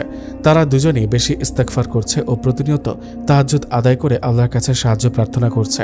আয়েশা সবসময় দোয়া করে যাচ্ছে আল্লাহর কাছে, হে আল্লাহ, যদি সেই মানুষটা আমার দুনিয়া ও আখিরাতের জন্য কল্যাণকর হয় তাহলে আমাদেরকে হালালভাবে মিলিয়ে দিন। আয়েশা আদিলের সব মেসেজ ডিলিট করে দেয় এবং হোয়াটসঅ্যাপ, মেসেঞ্জার সব জায়গা থেকে তাকে ব্লক করে দেয়, যাতে করে কোনোভাবেই আর কথা না বলা হয়। শয়তান যেন আর তাকে কোনোভাবে প্ররোচিত না করে। সে এটাই প্রমাণ করতে চাইছে যে সে আদিলের থেকে আল্লাহকে বেশি ভালোবাসে। ইতি টানল আয়েশা ও আদিলের কয়েকদিনের হারাম সম্পর্কের গল্প। পরন্ত বিকেলে রোদ হেলে পড়ে, আকাশ জুড়ে মাখা সোনালি বিষণ্ণতা, হাওয়ার ছোঁয়ায় কাঁপে পাতার প্রান্ত। দিনটা শেখে ধীরে ধীরে নীরবতা। পরন্ত বিকেলের রোদটা নুয়ে পড়ে, আকাশের গায়ে লাগে সোনালি ঘুম। হাওয়ার গলায় ঝরে পড়ে নীরবতা, পাতার ফাঁকে থামে দিনের কোলাহল ধুম। আদনান ও আমাতুল্লাহ বেলকনিতে দাঁড়িয়ে বাইরের মনোরম দৃশ্য অবলোকন করছে। আদনান বলল, আমাতুল্লাহ, তোমার এখানে কোনো সমস্যা হচ্ছে না তো? আমাতুল্লাহ বলল, না মহাশয়, কোনো সমস্যা হচ্ছে না, তবে মা বাবার জন্য খুব খারাপ লাগছে। মনে হচ্ছে কতদিন যাবৎ তাদের সঙ্গে দেখা হয় না। আদনান মৃদু হেসে বলল, পাগলি, তারা তো আগামীকাল এখানে আসবেন তাই না? আমাতুল্লাহ ছোট স্বরে জবাব দিল, অন্যদিকে নুসাইবা তার মাকে নিয়ে বাড়িতে চলে আসছে। ডক্টর বলেছে ওনাকে কিছুদিন সম্পূর্ণ রেস্টে থাকতে। তাই বাড়ির সকল কাজ তাকে এক হাতে সামলাতে হচ্ছে। সবকিছু গুছিয়ে মাকে খাইয়ে ঔষধ খাওয়ালো। নুসাইবার মা তাকে কাছে ডেকে ভাঙা গলায় জিজ্ঞাসা করলেন, মারে, তোর খুব কষ্ট হচ্ছে তাই না? নুসাইবার চোখের পানি আড়াল করে বলল, মা, একথা কেন বলছো? কোনো কষ্ট হচ্ছে না আমার, আর তুমি অতি শীঘ্রই সুস্থ হয়ে যাবে ইনশাল্লাহ। এখন তুমি সুন্দর করে ঘুমিয়ে পড়ো, কেমন? নুসাইবা নামাজে দাঁড়িয়ে গেল। তার রব ছাড়া যে তাকে সাহায্য করার মতো কেউ নেই। আজ আমাতুল্লাহর বাবা মা সবাই এসেছে তাদের অলিমার আয়োজনে। সবার খুশি যেন আর ধরে না। আয়শা তো আরও খুশি, তার একমাত্র ভাইয়ের বিয়েতে সে খুব মজা করছে। পূর্বের কৃত গুনাহগুলো থেকে সে তওবা করেছে খাঁটি মনে। তাই বলে কি সবকিছু এত দ্রুত ভুলে যাওয়া সম্ভব? তবুও সে প্রাণপণ চেষ্টা করে যাচ্ছে অতীতের সব স্মৃতিগুলো ভুলে যেতে। বিবাহের পরে অলিমা করা সুন্নাত। এ সম্পর্কে হাদিসে এসেছে যে হযরত মুহাম্মদ সাল্লাল্লাহু আলাইহি ওয়াসাল্লাম বলেছেন, যে ব্যক্তি বিবাহ সম্পন্ন করে সে অলিমা, বিবাহের অনুষ্ঠান বা খুশির অনুষ্ঠান করুক। বুখারী এবং মুসলিম শরীফের হাদিস। এতে আল্লাহর রহমত নেমে আসে। তবে এ উদ্দেশ্যে আবার অতিরিক্ত অর্থ ব্যয় করা যাবে না, কারণ এটা হাদিসে নিষেধ করা হয়েছে। হযরত মুহাম্মদ সাল্লাল্লাহু আলাইহি ওয়াসাল্লাম বলেছেন, বিবাহের খুশি অলিমা সহজভাবে করুন, অতিরিক্ত ব্যয় বা দোষের দিকে না নিয়ে। তিরমিজি শরীফের হাদিস। বর্তমানে অলিমার নাম করে বৌভাতে যে অনুষ্ঠান করা হয় তাতে নারী পুরুষের বেহায়াপানা সহ অশ্লীল সব নিয়ম কারণ ফলো করা হয়। সেটা সুন্নত তো নয়, বরং জায়েজও হবে না, সম্পূর্ণই হারাম ও নাজায়েজ কাজ, যেটা ইসলাম সমর্থন করে না। আমাতুল্লাহকে আলাদা এক রুমে বসিয়ে রাখা হয়েছে। এখানে শুধু মহিলারাই আসতে পারবে, কোনো পুরুষ লোক প্রবেশের অনুমতি নেই। যদিও ছেলে মেয়েদের খাওয়া ও বসার জায়গা আলাদা। অলিমা উপলক্ষে মাদ্রাসার এতিম ছাত্রবৃন্দ, প্রতিবেশী, গরিব ও অসহায় ভাই বোনদের জন্য দাওয়াতের ব্যবস্থা করা হয়েছে। আর বাকি কিছু সংখ্যক আত্মীয় স্বজনকে নিমন্ত্রণ করা হয়েছে এই আয়োজনে। আমাতুল্লাহ ও আদনান বসে আছে আমাতুল্লাহ রুমে। আজ রাতে তারা এ বাড়িতে এসেছে। আদনান খেয়াল করল টেবিলের একপাশে বিভিন্ন রকমের ফুল রয়েছে, যেগুলো কিছুদিন পূর্বে আমাতুল্লাহ নিজ হাতে বানিয়েছিল। ফুলগুলো দেখতে খুবই চমৎকার, এক কথায় অসাধারণ। আমাতুল্লাহ এতক্ষণ কাপড় গুছাচ্ছিল। আদনানের পাশে এসে বসল। কিছুক্ষণ পর বলল, আপনাকে একটা কথা বলার ছিল। আদনান আমাতুল্লাহর দিকে তাকালো। এতক্ষণ সে খেয়ালই করেনি আমাতুল্লাহ তার পাশে বসা। সে তো ফুলের সৌন্দর্য দেখতে ব্যস্ত। এতক্ষণে আদনান বলল, হ্যাঁ বলো, অনুমতি কেন নিতে হবে? আমাতুল্লাহ বলল, আমার একজন বান্ধবী আছে। কিছুদিন আগে একটা অ্যাক্সিডেন্টে তার বাবা মারা গিয়েছে, আর এখন তার মা খুবই অসুস্থ। আমি তার মাকে একটু দেখতে যেতাম, যদি আপনি অনুমতি দেন তবে। আর আয়শাকেও তো এসেছে আমাদের সাথে, তাকেও সাথে নিয়ে যাব। আমাদের বাড়ি থেকে তার বাড়ি বেশি দূর না, কয়েক মিনিটের রাস্তা মাত্র। আদনান বলল, হ্যাঁ অবশ্যই যেতে পারো, এতে অনেক সওয়াব রয়েছে। তো তোমার কি এই হাদিসগুলো মনে নেই? রাসূলুল্লাহ সাল্লাল্লাহু আলাইহি ওয়াসাল্লাম বলেছেন, যে ব্যক্তি কোনো অসুস্থ মুসলমানকে দেখতে যায় সে যেন জান্নাতের ফুলের বাগানে বিচরণ করতে থাকে। সহিহ মুসলিম শরীফের হাদিস। অন্য হাদিসে এসেছে, নবী সাল্লাল্লাহু আলাইহি ওয়াসাল্লাম বলেন, যে ব্যক্তি সকালবেলা কোনো অসুস্থকে দেখতে যায় তার জন্য সন্ধ্যা পর্যন্ত ৭০,০০০ ফেরেশতা দোয়া করতে থাকে, আর যে সন্ধ্যাবেলায় দেখতে যায় তার জন্য সকাল পর্যন্ত ৭০,০০০ ফেরেশতা দোয়া করে। সুনানে তিরমিজি। আমাতুল্লাহ ও আদনান বসিয়েছিল। বাইরে হঠাৎ করে অঝোর ধারায় বৃষ্টি নামতে শুরু করলো। জানলার থাই গ্লাস ভেদ করে দৃষ্টিগোচর হচ্ছে বৃষ্টির ফোঁটাগুলো। আমাতুল্লাহর কাছে বরাবরই বৃষ্টি খুব পছন্দ, তাই সে জানলার ধারের কাছে গিয়ে দাঁড়ালো। বাইরে হাত বাড়িয়ে বৃষ্টির পানিগুলো ছুঁয়ে দিচ্ছে সে।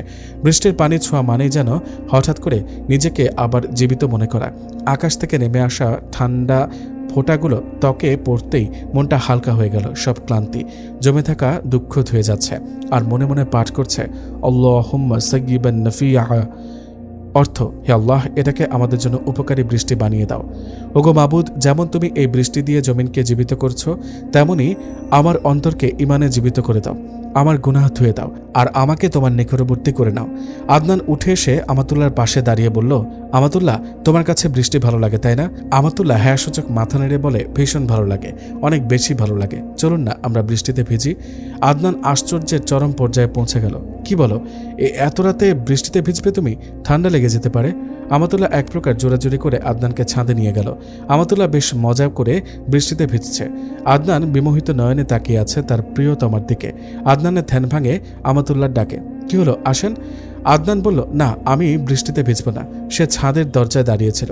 আমাতুল্লাহ তাকে টেনে নিয়ে গেল ছাদের মধ্যখানে, যেখানে মুষলধারে রহমতের বাড়িধারা বর্ষিত হচ্ছে। দুজনে বৃষ্টিতে ভিজতেছিল। আদনান আমাতুল্লাহকে বলল, তোমার কি এই হাদিসটা মনে আছে?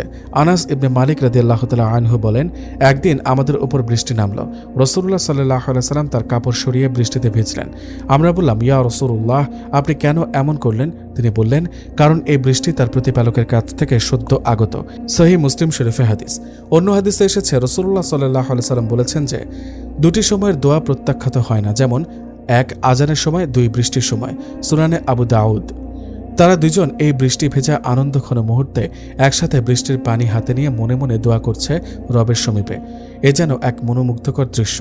কিছুক্ষণ ভেজার পর আদনান বলল, আমাতুল্লাহ, এখন চলে এসো। বেশিক্ষণ বৃষ্টিতে ভিজলে সর্দি লেগে যাবে, জ্বরও আসতে পারে। আমাতুল্লাহর প্রতি উত্তরে হ্যাঁ সূচক মাথা নেড়ে বলল, জি জনাব, চলুন। পরন্ত বিকেল, দিনের এমন এক প্রহর যেন এই বিকেল মনে করিয়ে দেয় দুনিয়া ক্ষণস্থায়ী, কিন্তু আখিরাত চিরস্থায়ী।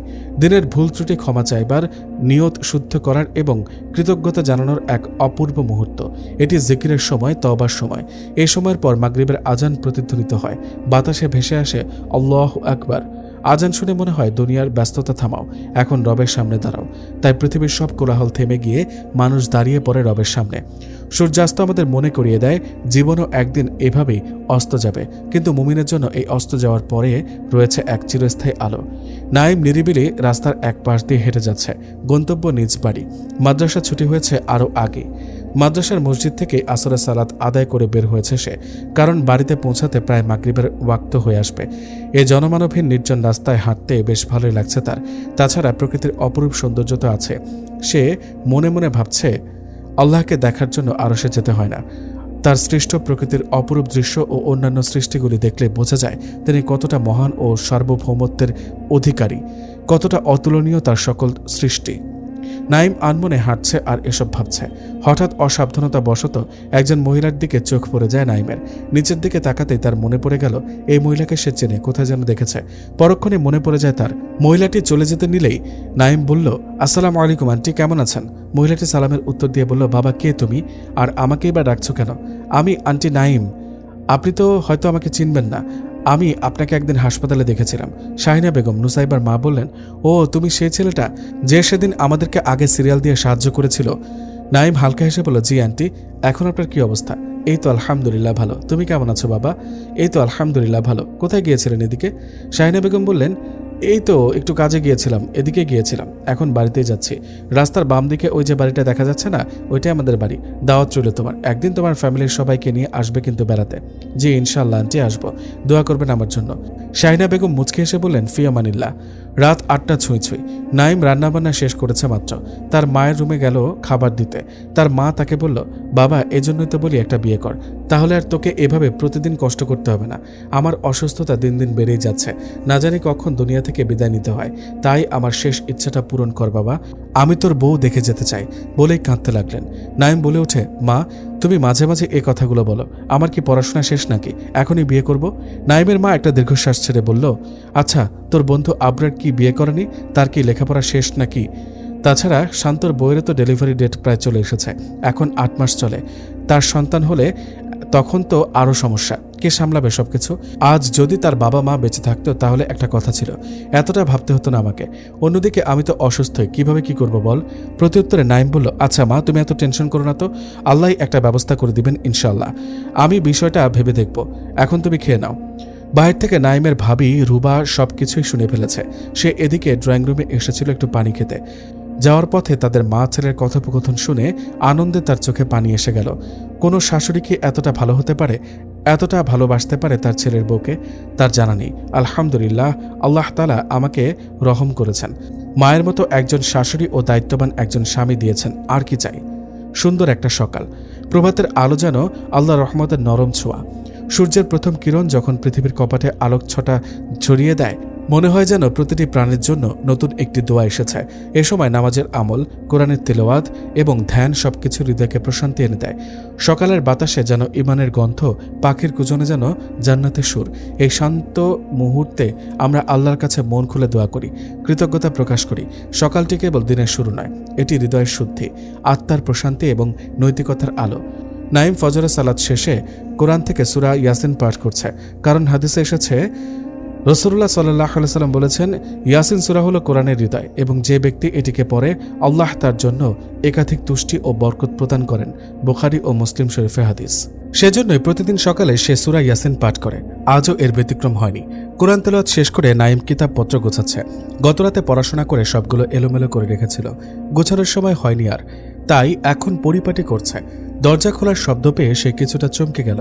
শান্ত এসেছে তার রুমে। নিশ্চয়ই কোনো দরকার। কিরে নাইম, কি করিস? নাইম বলল, ঘুমাইতেছি ভাই। শান্ত হেসে হেসে বলল, কি বলিস? আমি তো দেখতেছি তুই বই গোছাচ্ছিস। নাইম অবাক হওয়ার ভান করে বলল, যেহেতু তুমি দেখছো তাহলে আবার জিজ্ঞাসা করছো কেন? মাঝে মধ্যেই তারা দুই ভাই এমন ইয়ার্কি করে। কিছুক্ষণ পর শান্ত একটু গম্ভীর ভাব নিয়ে বলল, বস, তোর সাথে কথা আছে। নাইম বসতে বসতে বলল, জানতাম তুমি কোনো এক দরকারে এসেছ। আচ্ছা বলো, কি কথা? শান্ত কিছুটা ভেবে বলল, আমরা সবাই চাচ্ছি তোকে বিয়ে দিতে। আসলে মা তো খুব জোরাজোরি করছে, তা তোর মতামত কি? নাইম ছোট্ট একটা শ্বাস ছেড়ে বলল, আমার খুব ভয় হয়। আমি কি আমার দায়িত্ব ঠিকঠাক মতো পালন করতে পারবো? আর গতরাতে মায়ের কথাগুলো শুনে চিন্তা ভাবনা করে দেখলাম, এখন তোমাদের যা ভালো মনে হয় তাই করো। শান্ত আল্লাহর শুকরিয়া আদায় করল। অতঃপর নাইমের কাঁধে হাত দিয়ে বলল, ভাই তুই এত চিন্তা করিস কেন? আমি তো আছি, তাই না? আল্লাহ রহমত করবেন ইনশাল্লাহ। এখন বল, তুই কি কাউকে পছন্দ করিস? তাহলে আমরা সেটাই আগে দেখব ইনশাল্লাহ। শান্তর কথা শুনে নাইম বলল, কি বলছো ভাইয়া? আমার কেন পছন্দ থাকবে? শান্ত একটু হেসে বলল, কেন, কাউকে দেখে কি ভালো লাগতে পারে না? কথাটা শুনে নুসাইবার কথা মনে পড়ে গেল নাইমের। মেয়েটা তো বোধহয় অনেক ভালো। ভাইয়া, কিছুদিন আগে একজন মহিলাকে আর একটি মেয়েকে তোমার চেম্বারে দিয়ে আসছিলাম, মনে আছে? শান্ত বলল, ও হ্যাঁ, ওই যে বোরকা পরা মেয়েটা। নাইম কিছুটা লজ্জা পেয়ে বলল, হ্যাঁ। মেয়েটাকে দেখে তো খারাপ মনে হয়নি, তাকে দেখতে পারো। শান্ত কিছুটা রাগত স্বরে বলল, কি, তুই ওই মেয়েকে বিয়ে করতে চাস? কি আছে তাদের? তারা তো মনে হয় অনেক গরিব। কথাটা শুনে নাইম কিছুটা অবাক হলো। তার ভাই কিছুটা দিনদার হলেও পরিপূর্ণভাবে ইসলাম সম্পর্কে জানে না, তাই অগত্যাবশত এমনটা বলেছে। নাইম বলল, শোনো ভাইয়া, তুমি একটু শান্ত হও, আমি কিছু কথা বলছি। রাসূলুল্লাহ সাল্লাল্লাহু আলাইহি সাল্লাম বলেছেন, নারীকে 4টি বিষয়ের কারণে বিয়ে করা হয়: তার সম্পদ, তার বংশমর্যাদা, তার সৌন্দর্য এবং তার দিনচারিতা। সুতরাং তুমি দিনদার নারীকে অগ্রাধিকার দাও, তবেই তুমি সফল হবে। বুখারী ও মুসলিম শরীফে হাদিস। সুতরাং রাসূল সাল্লাল্লাহু আলাইহি সাল্লাম শিক্ষা দিয়েছেন, সৌন্দর্য, বংশ, সম্পদ এসবকে মূল লক্ষ্য বানানো ঠিক নয়। স্থায়ী সুখ ও বরকতের জন্য দিনদারিতাই সবচেয়ে গুরুত্বপূর্ণ। তাছাড়া অন্য এক হাদিসে রাসূল পাক সাল্লাল্লাহু আলাইহি সাল্লাম বলেছেন, দুনিয়া একটি ভোগের বস্তু, আর দুনিয়ার শ্রেষ্ঠ সম্পদ হল নেককার সৎ স্ত্রী। সহিহ মুসলিম শরীফে হাদিস। অন্যত্র আছে, রাসূল সাল্লাল্লাহু আলাইহি সাল্লাম বলেছেন, আমি কি তোমাদের এমন সম্পদের কথা বলবো না যা মানুষ জমা করে রাখে? তা হলো নেককার স্ত্রী, যাকে দেখলে স্বামী আনন্দিত হয়, আদেশ করলে সে মান্য করে এবং অনুপস্থিতিতে সে তার ইজ্জত ও সম্পদ হেফাজত করে। তাছাড়াও ওমর ইবনুল খাত্তাব রাদিয়াল্লাহু তাআলা আনহু বলতেন, একজন পুরুষের সম্মান ও মর্যাদা তার স্ত্রীর মাধ্যমে পূর্ণতা পায়। সাহাবীরা বিয়ের ক্ষেত্রে দিন ও চরিত্রকে সর্বোচ্চ গুরুত্ব দিতেন, কারণ তারা জানতেন সংসার শুধু দুনিয়ার জন্য নয়, আখিরাতেরও সঙ্গী নির্বাচন। সৌন্দর্য ও সম্পদ ক্ষণস্থায়ী, কিন্তু দিনদার স্ত্রী আখিরাত পর্যন্ত উপকারে আসে।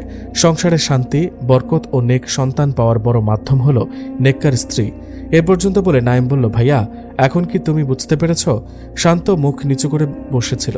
নাইমের কথা শুনে হঠাৎ করে তাকে জড়িয়ে ধরে বলতে লাগলো, আমার ভাইটা কত বড় হয়ে গেছে, কত কিছু বুঝতে শিখেছে। তোর কথাই ঠিক, আমি তো এত কিছু জানি না ভাই। এখন আমার কোনো আপত্তি নেই। মেয়েটার মধ্যে যদি দিনদারিতা থাকে তাহলে অবশ্যই আল্লাহ তাআলা তোদেরকে এক করে দেবেন ইনশাআল্লাহ। আর তাদের ঠিকানা জানিস তুই? নাইম বলল, গতকাল বিকেলে বাড়ি আসার পথে হঠাৎ তার মায়ের সাথে দেখা হয়েছিল। দোকানের ওইখানে মসজিদটার দক্ষিণ দিকে রাস্তার পাশে যে বাড়িটা আছে না, ওইটাই তাদের বাড়ি। 2 দিন পর আজ বিকেলে নুসাইবাকে দেখতে গিয়েছিল নাইম আর তার মা। তার ভাবি তো অন্তঃসত্ত্বা, তাই যেতে পারেনি। মেয়েকে খুব পছন্দ হয়েছে তাদের, খুবই নম্র ও মার্জিত স্বভাবের মনে হয়েছে। নাইম ইস্তেখারা করে মতামত জানাবে বলেছে। অন্যদিকে নুসাইবা তো লজ্জা আর ভয়ে ছেলের দিকে তাকাতেও পারেনি। তার মা শাহিনা বেগম যখন বললেন, এই ছেলেটাই সেদিন তাদেরকে সাহায্য করেছিল হাসপাতালে, সে শুনে বেশ আশ্চর্য হয়েছিল। কি দেখে পছন্দ করলো তাকে কে জানে, আবার মনে মনে বেশ খুশি ছিল। বাবাহারা সংসারে তাকে আর একা লড়াই করতে হবে না, একজন সাথী তো পাবে সবসময় পাশে থাকার জন্য। এটা ভেবে কিছুটা স্বস্তি লাগছে তার। কেটে গেছে আরও 3টা দিন। সকালে নাইম বের হচ্ছে মাদ্রাসায় যাওয়ার জন্য। তার মা তাকে ডেকে বললেন, কিরে বাবা, তুই তো ওই ব্যাপারে কিছু বললি না, আর ইস্তেখারা করেছিলি? নাইম বলল, হ্যাঁ মা, করেছিলাম তো, কিন্তু একদিনও স্বপ্নে কিছু দেখলাম না। তবে স্বপ্ন দেখাটাও তো জরুরি না? ইস্তেখারা করার পর মন যেদিকে ধাবিত হবে সেটাই রবের দেওয়া দিক নির্দেশনা। যেহেতু আমার মন মানসিকতা পজিটিভ, সেহেতু তোমরা এটা নিয়ে ফিকির করতে পারো। আল্লাহ তাআলা যদি এতে কল্যাণ রেখে থাকেন তাহলে হবে ইনশাল্লাহ। আল্লাহ তাআলা হলেন উত্তম পরিকল্পনাকারী, তার সিদ্ধান্তে আমি সন্তুষ্ট। গভীর রাত, যখন পৃথিবীর শব্দগুলো একে একে নিভে যায়, শুধু নক্ষত্রেরা জেগে থাকে আকাশের প্রহরী হয়ে, যখন পৃথিবী নিজের শব্দগুলোকে ধীরে ধীরে গুটিয়ে ফেলেছে আর নীরবতা হয়ে উঠেছে সবচেয়ে স্পষ্ট ভাষা, যেন পৃথিবীর বুকের উপরে আলতো রাখা এক কালো মখমলের চাদর। সব শব্দ ধীরে ধীরে থেমে আসে, অথচ নীরবতাও নিজস্ব এক সুর আছে, খুব মৃদু, খুব অন্তরঙ্গ। আমাতুল্লাহ তার রুমে ঘুমিয়েছিল। ঘড়ির টিকটিক আওয়াজে তার ঘুম ভেঙে যায়। খুবই অস্থির লাগছে তার, মাথাটা কেমন যেন ধরে আছে। পাশে শুয়ে থাকা আদনানের দিকে একবার চোখ বুলিয়ে নিল। গভীর ঘুমে নিমজ্জিত সে, যেন সম্পূর্ণভাবে নিজেকে ঘুমের নিকট আত্মসমর্পণ করেছে সে। কিছুক্ষণ তার ঘুমন্ত মুখের দিকে নির্বাক তাকিয়ে রইল আমাতুল্লাহ।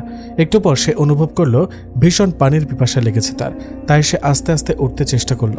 আদনানকে ডেকে আর কষ্ট দিতে চাইল না। সেই দিন বৃষ্টিতে ভিজে জ্বর ধরেছিল আমাতুল্লাহ। এখনো পর্যন্ত পরিপূর্ণভাবে সুস্থ হয়নি সে। গ্লাস পড়ে যাওয়ার শব্দে আদনানের ঘুম ভেঙে যায়। তাড়াহুড়ো করে উঠে পড়ে। ডিম লাইটের আবছা আলোয় দেখল আমাতুল্লাহ তার পাশে নেই। এত রাতে কোথায় গেল মেয়েটা? দ্রুতপদে বিছানা ত্যাগ করে ড্রয়িং রুমে আসতেই বড়সড় একটা ধাক্কা খেল। আমাতুল্লাহ দাঁড়িয়ে আছে টেবিলের পাশে, তার একটু নিচে পড়ে আছে ভাঙা গ্লাসের টুকরাগুলো। থরথর করে কাঁপছে আমাতুল্লাহর পুরো শরীর, যেন এখনই সে মাটিতে লুটিয়ে পড়বে। আদনান দৌড়ে এসে ধরে ফেলল তাকে। কিছুটা ধমকের স্বরে বলল, একা একা কেন এত রাতে এখানে এসেছ? আমাকে ডাক দিলে কি হতো? চলো রুমে চলে যাই। পরদিন সকালবেলা আমাতুল্লাহ বসে আছে রুমে। আজ শরীরটা অনেকটাই ভালো লাগছে তার। আদনান নাস্তা নিয়ে এসে বলল, হা করো। আমাতুল্লাহ বলল, এভাবে রোজই আমাকে খাইয়ে দিতে আপনার কষ্ট হয়তো, আজ না হয় আমি হাত দিয়ে খেয়ে নিচ্ছি। কথা শুনে আদনানের বুক চিরে একটা ভারী শ্বাস বেরিয়ে এলো। দেখে বুঝাই যাচ্ছে কথাটা শুনে সে বিরক্ত হয়েছে, তবুও রাগ দেখালো না, কারণ রাগ শয়তানের পক্ষ থেকে আসে। তাই সে কিছুটা শান্ত হয়ে বলল, তুমি কি এই হাদিস সম্পর্কে জানো না? রাসূলুল্লাহ সাল্লাল্লাহু আলাইহি সাল্লাম বলেছেন, তুমি আল্লাহর সন্তুষ্টির উদ্দেশ্যে যা কিছু ব্যয় করো তা সাদকা হিসেবে গণ্য হবে, এমনকি যে লোকমাটি তুমি তোমার স্ত্রীর মুখে তুলে দাও সেটিও। বুখারী ও মুসলিম শরীফের হাদিস। এখন তাহলে ভেবে দেখো, তোমাকে খাওয়ানোর জন্য আমি কতটা সওয়াব ও মর্যাদার অধিকারী হতে পারছি। এতে আবার কষ্টের কি আছে, বরং অনেক ভালো লাগে। খাওয়ার এক পর্যায়ে আদনান বলল, আগামীকাল আমার বন্ধু নাইমের বিয়ে। খুব সাধারণভাবে বিয়েটা সম্পন্ন করতে চায় তারা, বেশি কোনো আয়োজন ছাড়া। তুমি তো অসুস্থ, যেতেই পারবে না। আমাতুল্লাহ মুচকি হেসে বলল, আপনার বন্ধুর বিয়ে তো দূরে, আমার খুব কাছের একজন বান্ধবীর বিয়েতে আমি যেতে পারছি না। গতরাতে কল দিয়েছিল আমাকে, হুট করে ঠিক হয়েছে বিয়েটা। ওই যে আমাদের বাড়ি থেকে গিয়েছিলাম না একটা বান্ধবীর মাকে দেখতে, ওর বিয়ে। সে যাই হোক, কোনো বিয়েতে যাওয়া আমার তকদিরে নেই। পরদিন খুব সাদামাটাভাবেই নাইমের সাথে নুসাইবার বিয়ে হয়ে গেল। বিদায়ের সময় শাহিনা বেগমের সে কি কান্না! তার মেয়েটাই যে ছিল তার একমাত্র ছায়া, সেও আজ চলে গেল পরের ঘরের বধূ হয়ে। একেবারেই একা গেল সে। এদিকে নুসাইবা তো বেহুশ হওয়ার মতো অবস্থা, সে কিছুতেই তার মাকে ছেড়ে যাবে না। কিন্তু চাইলে কি আর সব সম্ভব? তাকে চলে যেতে হবে, এটাই যে নিয়ম। গাড়িতে বসে তবুও নুসাইবার কান্না থামছে না। নাইম তার দিকে একটা টিস্যু এগিয়ে দিল চোখের অশ্রু মোছার জন্য। এরপর নুসাইবার হাতটা ধরে বলল, দয়া করে আর কান্না করো না, আমার কষ্ট হচ্ছে তোমার চোখের পানি দেখে। আর তুমি এত আপসেট হও না তো, আমি তো আছি, তাই না? এখন থেকে আমরা দুজনে মিলে তোমার আম্মার দেখাশোনা করব ইনশাল্লাহ। কথাটা শুনে নুসাইবা যেন এক বুক ভরসা খুঁজে পেল। এমন একজন মানুষই তো সে আশা করেছিল, যে সবসময় তার পাশে ছায়া হয়ে থাকবে। বাড়িতে পৌঁছাতে রাত প্রায় 9টা বেজে গেছে। নুসাইবাকে যখন তার শাশুড়ির কাছে নিয়ে যাওয়া হলো, তিনি নুসাইবার মাথায় হাত বুলিয়ে দোয়া করে দিয়ে বললেন, মারে, তুই আমার মেয়ে। এখন থেকে আমার 2টা মেয়ে, রুবা ও নুসাইবা। নাইমের কোনো বোন নেই। তাই নুসাইবার চোখে আনন্দ অশ্রু। আল্লাহ তাআলা তাকে এত ভালো একটা পরিবার দিয়েছেন। মনে মনে সে রবের শুকরিয়া আদায় করছে। তিনি তার দোয়া কবুল করেছেন। সে জানে তার সামনে এখন বিশাল বড় দায়িত্ব। শেষ রাত মানে অন্ধকারের শরীরে জড়িয়ে থাকা অদৃশ্য আলো, নিস্তব্ধতার ভেতরে লুকানো হাজারো অনুচ্চারিত শব্দ। পবিত্র কুরআনুল কারিমে ইঙ্গিত আছে, এটা ইবাদতের সবচেয়ে পবিত্র প্রহর। যখন দুনিয়া নিদ্রায় ডুবে যায়, তখন মুমিনের হৃদয় জেগে ওঠে রবের ডাকে। এই সময়টাকে আল্লাহ বিশেষ রহমতের সময় বানিয়েছেন। রাতের নির্জনে দাঁড়ানো বান্দার কণ্ঠে থাকে গভীরতা, তার অশ্রুতে থাকে এক অদৃশ্য এক নূর। এটা দোয়া কবুলের সোনালী মুহূর্ত। এ সময় বান্দা সেজদায় ঝুঁকে পড়ে, নিজের সব গোপন কষ্ট, আশা, ভয় আর ভালোবাসা রবের সামনে মেলে ধরে বলতে থাকে, হে প্রভু, তোমারই কাছে ফিরে এলাম। আয়েশা নামাজে দাঁড়িয়েছে। তাহাজ্জুদের নামাজ শেষ করে কিছুক্ষণ জিকির আজকার করে মোনাজাত করছে তার প্রভুর নিকটে। ইয়া রব, তুমি আমাকে হেদায়েত দান করো। হে অন্তরের মালিক, আমার বুকের ভেতরের অস্থিরতা তুমি দূর করে দাও। আমাকে ক্ষমা করো, হেদায়েত দাও, অন্তরকে শান্তি দাও, আমার কষ্টগুলো সহজ করে দাও। আমাকে তোমার প্রিয় বান্দাদের অন্তর্ভুক্ত করো। ইয়া আল্লাহ, যদি সে মানুষটি আমার দুনিয়া ও আখিরাতের জন্য কল্যাণকর হয়, তবে তাকে আমার জন্য হালালভাবে নসিব করে দাও। আমাদের সম্পর্ককে তোমার সন্তুষ্টির মাধ্যমে পূর্ণ করো। আর যদি সে আমার জন্য কল্যাণকর না হয়, তবে তাকে আমার হৃদয় থেকে দূর করে দাও এবং তার চেয়ে উত্তম কাউকে নসিব করো। আমার অন্তরকে তোমার ফয়সালায় সন্তুষ্ট রাখো। সকাল এখন প্রায় 9টা বাজে। আমাতুল্লাহ এখন অনেকটাই সুস্থ হয়েছে, তাই সকালের নাস্তাটা নিজেই তৈরি করেছে আজ। একটু পর আদনান এসে বলল, আমার তো আজ দেরি হয়ে গেল, তাড়াতাড়ি নাস্তা দাও আমাতুল্লাহ। এমনিতেই তোমার অসুস্থতায় এতদিন মাদ্রাসায় যেতে পারিনি, আজ আর দেরি করলে চলবে না। তাছাড়া আগামীকাল তো আবার আমার বন্ধুকে তার বউসহ দাওয়াত করেছি, রাতে আসবে ওরা। তুমি আজকে থেকে প্রস্তুতি নিতে শুরু করো। আমাতুল্লাহ এতক্ষণ শুধু আদনানের বক্তব্য শুনেই যাচ্ছিল। এবারে সে বলল, আপনার কোন বন্ধু? আদনান বলল, ওই তো বিয়ে হলো না কিছুদিন আগে, তাদেরকে। সে আমার খুব কাছের বন্ধু এবং সবকিছুতে আমরা একসাথে পরামর্শ করে কাজ করি। আপন ভাইয়ের মতোই আমরা দুজন। কিছুক্ষণ পর আদনান মাদ্রাসায় চলে গেছে। আমাতুল্লাহ সবগুলো রুম গোছগাছ করে পরিপাটি করে রেখেছে। কোনো দিকে যেন তার মনোযোগ নেই। তার শাশুড়ি এসে বলল, আমাতুল্লাহ। শাশুড়ির ডাকে সম্বিত ফিরে পেয়ে বলল, জি মা, আপনার কোনো কিছু প্রয়োজন? মঞ্জুয়ারা খাতুন বললেন, না তেমন কিছু না, এমনি দেখতে আসলাম কি করছ। আমাতুল্লাহ মুচকে এসে শাশুড়িকে বলল, কাপড় গুছাচ্ছি মা, দুপুরের জন্য কি রান্না করবো আজ? মঞ্জুয়ারা খাতুন বললেন, তোমার যা ইচ্ছা হয় রান্না করো, ফ্রিজে মাছ মাংস সবই আছে, তবে গরুর গোশত তো থাকবেই, এটা আদনানের পছন্দের খাবার। আর তোমার একা একা সব কাজ সামলাতে কষ্ট হয়ে যাচ্ছে তো, আমি না হয় রান্নাটা করে নিব। আমাতুল্লাহ বলল, না সমস্যা নেই মা, আমি পারবো ইনশাল্লাহ, আপনি রুমে গিয়ে আরাম করুন। পরদিন রাতে আমাতুল্লাহ এশা সালাত শেষ করে জায়নামাজে বসেছিল। কলিং বেলের শব্দ পেয়ে উঠে দাঁড়ায়। মেহমানরা এসে গেছেন, তাই সে আর রুম থেকে বের হচ্ছে না। কিছুক্ষণ পর বোরকা পরিহিত একটা মেয়ে সালাম দিয়ে রুমে প্রবেশ করে। আমাতুল্লাহ যেন সালামের জবাব দিতেই ভুলে গেছে। অবাক কণ্ঠে বলে ওঠে, নুসাইবা তুই এখানে? নুসাইবা নিজেও তো আমাতুল্লাহকে দেখে অবাক। তুই এখানে কেন আমাতুল্লাহ? আমাতুল্লাহ মুচকে এসে বলল, আরে কি বলিস, আমার শ্বশুর বাড়িতে আমি থাকবো না তো কে থাকবে? কিন্তু তুই এখানে কিভাবে? নুসাইবা হাসতে হাসতে বলল, আরে আদনান ভাইয়ার বন্ধুর সাথেই তো আমার বিয়ে হয়েছে, আমি তো চিন্তাও করিনি উনিই তোর হাজব্যান্ড। আসলে তোর বিয়েতে তো আসেনি, পরে কখনো আর দেখাও হয়নি। আমাতুল্লাহ খুশিতে আত্মহারা, কি বলবে ভেবে পাচ্ছে না।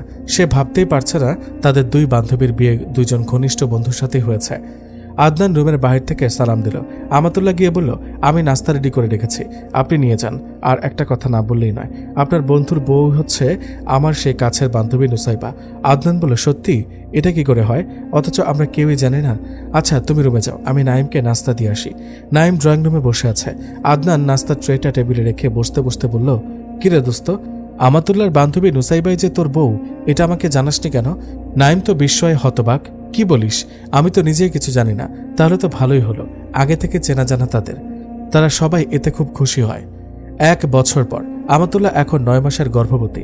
মাগরিবের সালাত শেষ করে জায়নামাজে বসে থেকে সন্ধ্যার পরে জিকির ও মাসনুন দোয়াসমূহ পাঠ করছিল। এই সময়টাতে আমাতুল্লাহ বেশি বেশি ইবাদতে মগ্ন থেকেছে, কারণ এ অবস্থায় সে যেসব কাজ করবে তার সবই তার সন্তানের ওপর প্রভাব পড়বে। প্রথমত, মা বাবা যদি দিনদার হয় তাহলে সন্তানও ইসলাম সমর্থক ও শরীয়ত সহায়ক হয়, ফলে সে পাক্কা ইমানদার হয়ে গড়ে ওঠে। সুতরাং বোঝা যায় মা বাবাই হলো সন্তানের প্রাথমিক শিক্ষক। তারা যদি নেককার হন তাহলে তারা যে নেক কাজগুলি করে তার সন্তানের উপর দৃঢ়ভাবে প্রভাব পড়ে। এজন্যই একজন মায়ের জন্য উচিত হলো গর্ভধারণ অবস্থায় ভালো আমল করা ও পাপ কাজগুলি বর্জন করা। আর বাবার জন্য উচিত হলো সন্তানকে দিনী পরিবেশে বড় করা এবং দিন ধর্ম মানার প্রতি তৎপর হওয়া। সন্তান যেন বিধর্মীদের ও জাহিরি যুগের বিধানগুলির প্রতি ঝুঁকে না পড়ে এবং পশ্চিমা কালচারদের অনুসরণ না করে সেদিকে খেয়াল রাখা। সর্বোপরি যেন ইসলাম ধর্ম পালনের প্রতি আগ্রহী হয়ে ওঠে সে চেষ্টা করা এবং আল্লাহর কাছে সন্তান নেককার হওয়ার জন্য দোয়া করা। আদনান এবার দাওরা শেষ করেছে। এখন থেকে সে তার বাবার মাদ্রাসার দেখাশোনা করবে, সাথে আমাতুল্লাহ সে বালিকা মাদ্রাসার দায়িত্ব নেবে ইনশাল্লাহ। আদনান নামাজ শেষ করে রুমে এসে আমাতুল্লাহকে সালাম দিল। কেউ যদি ঘরে প্রবেশের সময় সালাম দিয়ে প্রবেশ করে তবে শয়তান তার সঙ্গী হতে পারে না। হাদিসে এসেছে, রাসূলুল্লাহ সাল্লাল্লাহু আলাইহি সাল্লাম বলেছেন, তুমি যখন তোমার পরিবারের কাছে প্রবেশ করবে তাদেরকে সালাম দাও, এতে তোমার ও তোমার পরিবারের জন্য বরকত হবে। সুনানে তিরমিজি। আদনান বিছানায় বসতে বসতে বলল, আমাতুল্লাহ আমাকে কোরআন তেলাওয়াত করে শোনাও তো। কথাটা শুনে আমাতুল্লাহ মুচকে এসে সেলফ থেকে কোরআনটা নিয়ে এসে বসলো আদনানের পাশে। সাথে সাথে আদনান তার কোলে মাথা রেখে শুয়ে পড়ল, কারণ রাসূল সাল্লাল্লাহু আলাইহি ওয়াসাল্লাম এমনটা করতেন তার বিবিদের সাথে, তাই এটা সুন্নত। আমাতুল্লাহ সূরা ওয়াকিয়া তেলাওয়াত করছে। আদনান খুব মনোযোগ সহকারে তার তেলাওয়াত শ্রবণ করছে। কি মধুর তার তেলাওয়াত! আল্লাহ তাআলা বলেন, যখন কুরআন পাঠ করা হয় তখন তা মনোযোগ দিয়ে শোনো এবং নীরব থাকো, যাতে তোমরা রহমত প্রাপ্ত হও। সূরা আল আরাফ। আমাতুল্লাহ সূরা ওয়াকিয়া তেলাওয়াত করে শোনালো। আদনানের কাছে আমাতুল্লাহর কণ্ঠে তেলাওয়াত ভীষণ ভালো লাগে, তাই প্রতিদিনই তেলাওয়াত শুনতে বায়না ধরে। কিছুক্ষণ পর আদনান আমাতুল্লাহকে উদ্দেশ্য করে বলল, আমি তোমার সাথে একটা পরামর্শ করতে চাইছি। আচ্ছা, তোমার পরিচিত কোনো ভালো ছেলে আছে কি? আসলে বাবা আয়েশার জন্য পাত্র দেখতে বলেছে। যেহেতু সে এবার দাওরা শেষ করেছে, সেহেতু বিষয়টা নিয়ে আমাদের মাঝে আলোচনা হচ্ছে। আদনান আয়েশা একই বছর দাওরা শেষ করার কারণ হলো আদনান হাফেজ, তাছাড়াও ছেলেদের থেকে মেয়েদের সময় কম লাগে। আমাতুল্লাহ কিছু একটা ভেবে উত্তর দিল, হ্যাঁ, আমার পরিচিত একজন ছেলে আছে, তবে ভালোভাবে খোঁজ নিয়ে আগে দেখা উচিত। আদনান যেন কথাটা শুনে এক প্রকার লাফিয়ে ওঠে, বলো কি, সত্যি আছে? তো ছেলে কি করে? পরিবার ভালো তো? আমাতুল্লাহ হাসতে হাসতে বলল, এতটা এক্সাইটেড হলে তো হবে না জনাব, এতগুলো প্রশ্নের উত্তর কি একেবারে দেওয়া যায়? সেই ছেলেটার নাম হচ্ছে আদিল, এই বছরেই হয়তো মাওলানা হয়েছে। পাশের এলাকায় তাদের বাড়ি। যতটুকু জানি ছেলে ও তার ফ্যামিলি সবাই ভালো। তারপরেও আপনি খোঁজ নিয়ে দেখেন কেমন? এটা তো চিরজীবনের বন্ধন। আদনান আমাতুল্লাহর এত সুন্দর পরামর্শ ও চমৎকার কথায় খুবই সন্তুষ্ট। বলল, আমি খোঁজ নিয়ে দেখব কয়েকদিনের মধ্যে ইনশাল্লাহ। সে যাই হোক, তোমাকে নিয়ে তো আমার খুব টেনশন হয়। এতগুলো মাসে একটা দিনও তুমি ডক্টরের কাছে গেলে না চেক আপ করতে। কি অবস্থায় আছে একটু দেখা দরকার ছিল না?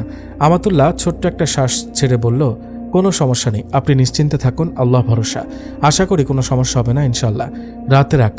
রাতের আকাশে শান্তি থাকে, যেখানে মানুষ নিজের ভেতরের কথাগুলো শুনতে পায়। নিঃশব্দে চোখ বন্ধ করে তাকালে মনে হয় প্রতিটা তারা আল্লাহর রহমতের ছোট্ট ছোট বার্তা। আল্লাহর রহমতের আলো রাত আসে নিঃশব্দে, যেমন আল্লাহ তার রহমতের আড়ালে পৃথিবীকে শান্তি দেন। আকাশ তার নীল চাদর মেলে, আর তারার ঝলমল যেন হাজারো বান্দার দোয়া ও নীরব প্রার্থনার প্রতিফলন। চাঁদ আল্লাহর নিদর্শন, শুধু আলো নয়, শান্তি, অনুগ্রহ এবং পথ প্রদর্শক। রাতের নীরবতা মানুষের হৃদয়কে ডেকে নেয়, স্মরণ করায় আল্লাহর কাছে ফিরে আসার মূল্য। আয়েশা জানলার ধারের টেবিলটায় বসে ডায়েরি লিখছিল। লেখার কিছুটা বাক্য এমন, হে আমার মন, তুমি কি জেনে গেছ তোমার মৃত্যু ইমানের সাথে হবে নাকি বেঈমান হয়ে হবে? তবে তুমি কিসের এত অহংকার করো? হে নফস, তুমি কি জেনে গেছ তোমার মৃত্যুর পর ঠিকানা কোথায় হবে, জান্নাতে নাকি জাহান্নামে? তবে কেন দুনিয়ার রং তামাশায় মেতে আছো? হে মন, তুমি কি জেনে গেছ তুমি আরো 100 বছর বাঁচবে? তবে কেন তুমি নিজ আমল ঠিক করছো না? কেন তুমি আখিরাতের কাজে আল্লাহর ইবাদতে নিজেকে নিয়োজিত রাখো না? কেন? আয়েশা ডায়েরি লেখা শেষ করে দূরে আকাশের দিকে নির্বাক তাকিয়ে আছে। রাতের আকাশের লক্ষ কোটি তারার মিলন মেলা। সে এগুলোর দিকেই অপলকভাবে তাকিয়ে আছে মুগ্ধ নয়নে। আজ ডিসেম্বরের 7 তারিখ। আগামীকাল আমাতুল্লাহ ডেলিভারির ডেট দেওয়া হয়েছে। সে অনেকটা ভয়ে আছে। প্রথম মা হওয়ার কষ্ট, অনুভূতিটা কেমন সেটা তার অজানা। আমাতুল্লাহ বিছানায় আধশোয়া হয়ে পড়ে আছে আর জোরে জোরে নিঃশ্বাস নিচ্ছে। শেষের কয়েক মাস বেশি বেশি হাঁটাহাঁটি করা, সকাল করে খেজুর ও মরিয়ম ফুল ভিজিয়ে তার পানি সেবন করা, এগুলো তার অভ্যাসে পরিণত হয়ে গেছে। একটু পর আদনান এসে বসলো আমাতুল্লাহর পাশে। আদনান বলল, কি অবস্থা এখন? শরীর খারাপ লাগছে? আমাতুল্লাহ মুচকি হেসে বলল, না, তেমন কোনো সমস্যা হচ্ছে না আপাতত। আচ্ছা, আপনি কি বাবু হলে খুশি হবেন, ছেলে না মেয়ে? আদনান কিছুক্ষণ চুপ থেকে বলল, আমার রব খুশি হয়ে আমাকে যা দান করবেন আমি তাতেই খুশি। ছেলে মেয়ে যেটাই হোক যেন দিনদার হয়। আমাতুল্লাহর খুব খুশি হলো আদনানের বলা কথাগুলো শুনে। মানুষের চিন্তাধারা তো এমনই হওয়া উচিত। আল্লাহর সিদ্ধান্তে প্রকৃত ফয়সালা। এ সম্পর্কে কোরআনে বর্ণিত আছে, আসমানসমূহ ও জমিনের রাজত্ব আল্লাহরই। তিনি যা ইচ্ছা সৃষ্টি করেন। তিনি যাকে ইচ্ছা কন্যা সন্তান দান করেন এবং যাকে ইচ্ছা পুত্র সন্তান দান করেন, অথবা তাদেরকে পুত্র ও কন্যা উভয়ই দান করেন, এবং যাকে ইচ্ছা বন্ধা করে দেন। নিশ্চয়ই তিনি সর্বজ্ঞ, সর্বক্ষমতাবান। সূরা আশ-শুরা। রাত 10:07। পুরো ঘরে নিস্তব্ধতা বিরাজ করছে। সবাই গভীর ঘুমে বিভোর। জেগে আছে শুধু আমাতুল্লাহ। তার পেটে হালকা ব্যথা অনুভূত হচ্ছে। এই মুহূর্তে ঠিক কি করবে সে ভেবে পাচ্ছে না। বিছানা থেকে উঠে ওয়াশরুম থেকে অজু করে নিল। তারপর জায়নামাজ বিছিয়ে সালাতে দাঁড়ালো। তার শরীর কাঁপছে, ঠোঁট নড়ছে, তবুও তার রবের প্রতি প্রবল আস্থা আছে। তিনি যা করবেন ভালো কিছুই করবেন ইনশাআল্লাহ। কিছুক্ষণ পর আমাতুল্লাহ নামাজ শেষ করে পেটে হাত দিয়ে সেখানে বসে আছে। 7-5 ভেবে সে আদনানকে ডাক দিল। আদনান ধরপড়িয়ে উঠে বসে আমাতুল্লাহর কাছে আতঙ্ক কণ্ঠে জিজ্ঞাসা করল, কি হয়েছে তোমার? তোমার চেহারা এমন কেন দেখাচ্ছে? কোনো সমস্যা? আমাতুল্লাহর ব্যথার কথা শুনে আদনান এক প্রকার দৌড়ে তার মায়ের রুমে গেল। মাকে ডেকে পাশের বাড়ি থেকে ধাত্রীকে ডেকে আনতে বলল। আমাতুল্লাহর পাশে বসে আছে আদনান ও তার শাশুড়ি। গতকালই তিনি এসেছেন। মেয়েকে তারা কোনোভাবেই যেতে দেয়নি, সেজন্য আমাতুল্লাহর মাকে নিয়ে আসা হয়েছে। তিনি মেয়ের মাথায় হাত বুলিয়ে দিচ্ছেন। আদনান আমাতুল্লাহকে সান্ত্বনা দিচ্ছে, তাকে মানসিক প্রস্তুতি গ্রহণ করার জন্য বলছে, তুমি কোনোভাবেই ভেঙে পড়বে না, ধৈর্য ধরো এবং ইতিবাচক মনোভাব রাখো। শ্বাস প্রশ্বাসের ব্যায়াম করতে থাকো। আতঙ্ক কমানোর জন্য আল্লাহর ওপর ভরসা রাখো ও দোয়া করতে থাকো। আল্লাহ তাআলা বলেছেন, নিশ্চয়ই আমি মানুষকে কষ্টের ভেতর সৃষ্টি করেছে। সূরা আল মুজদালাহা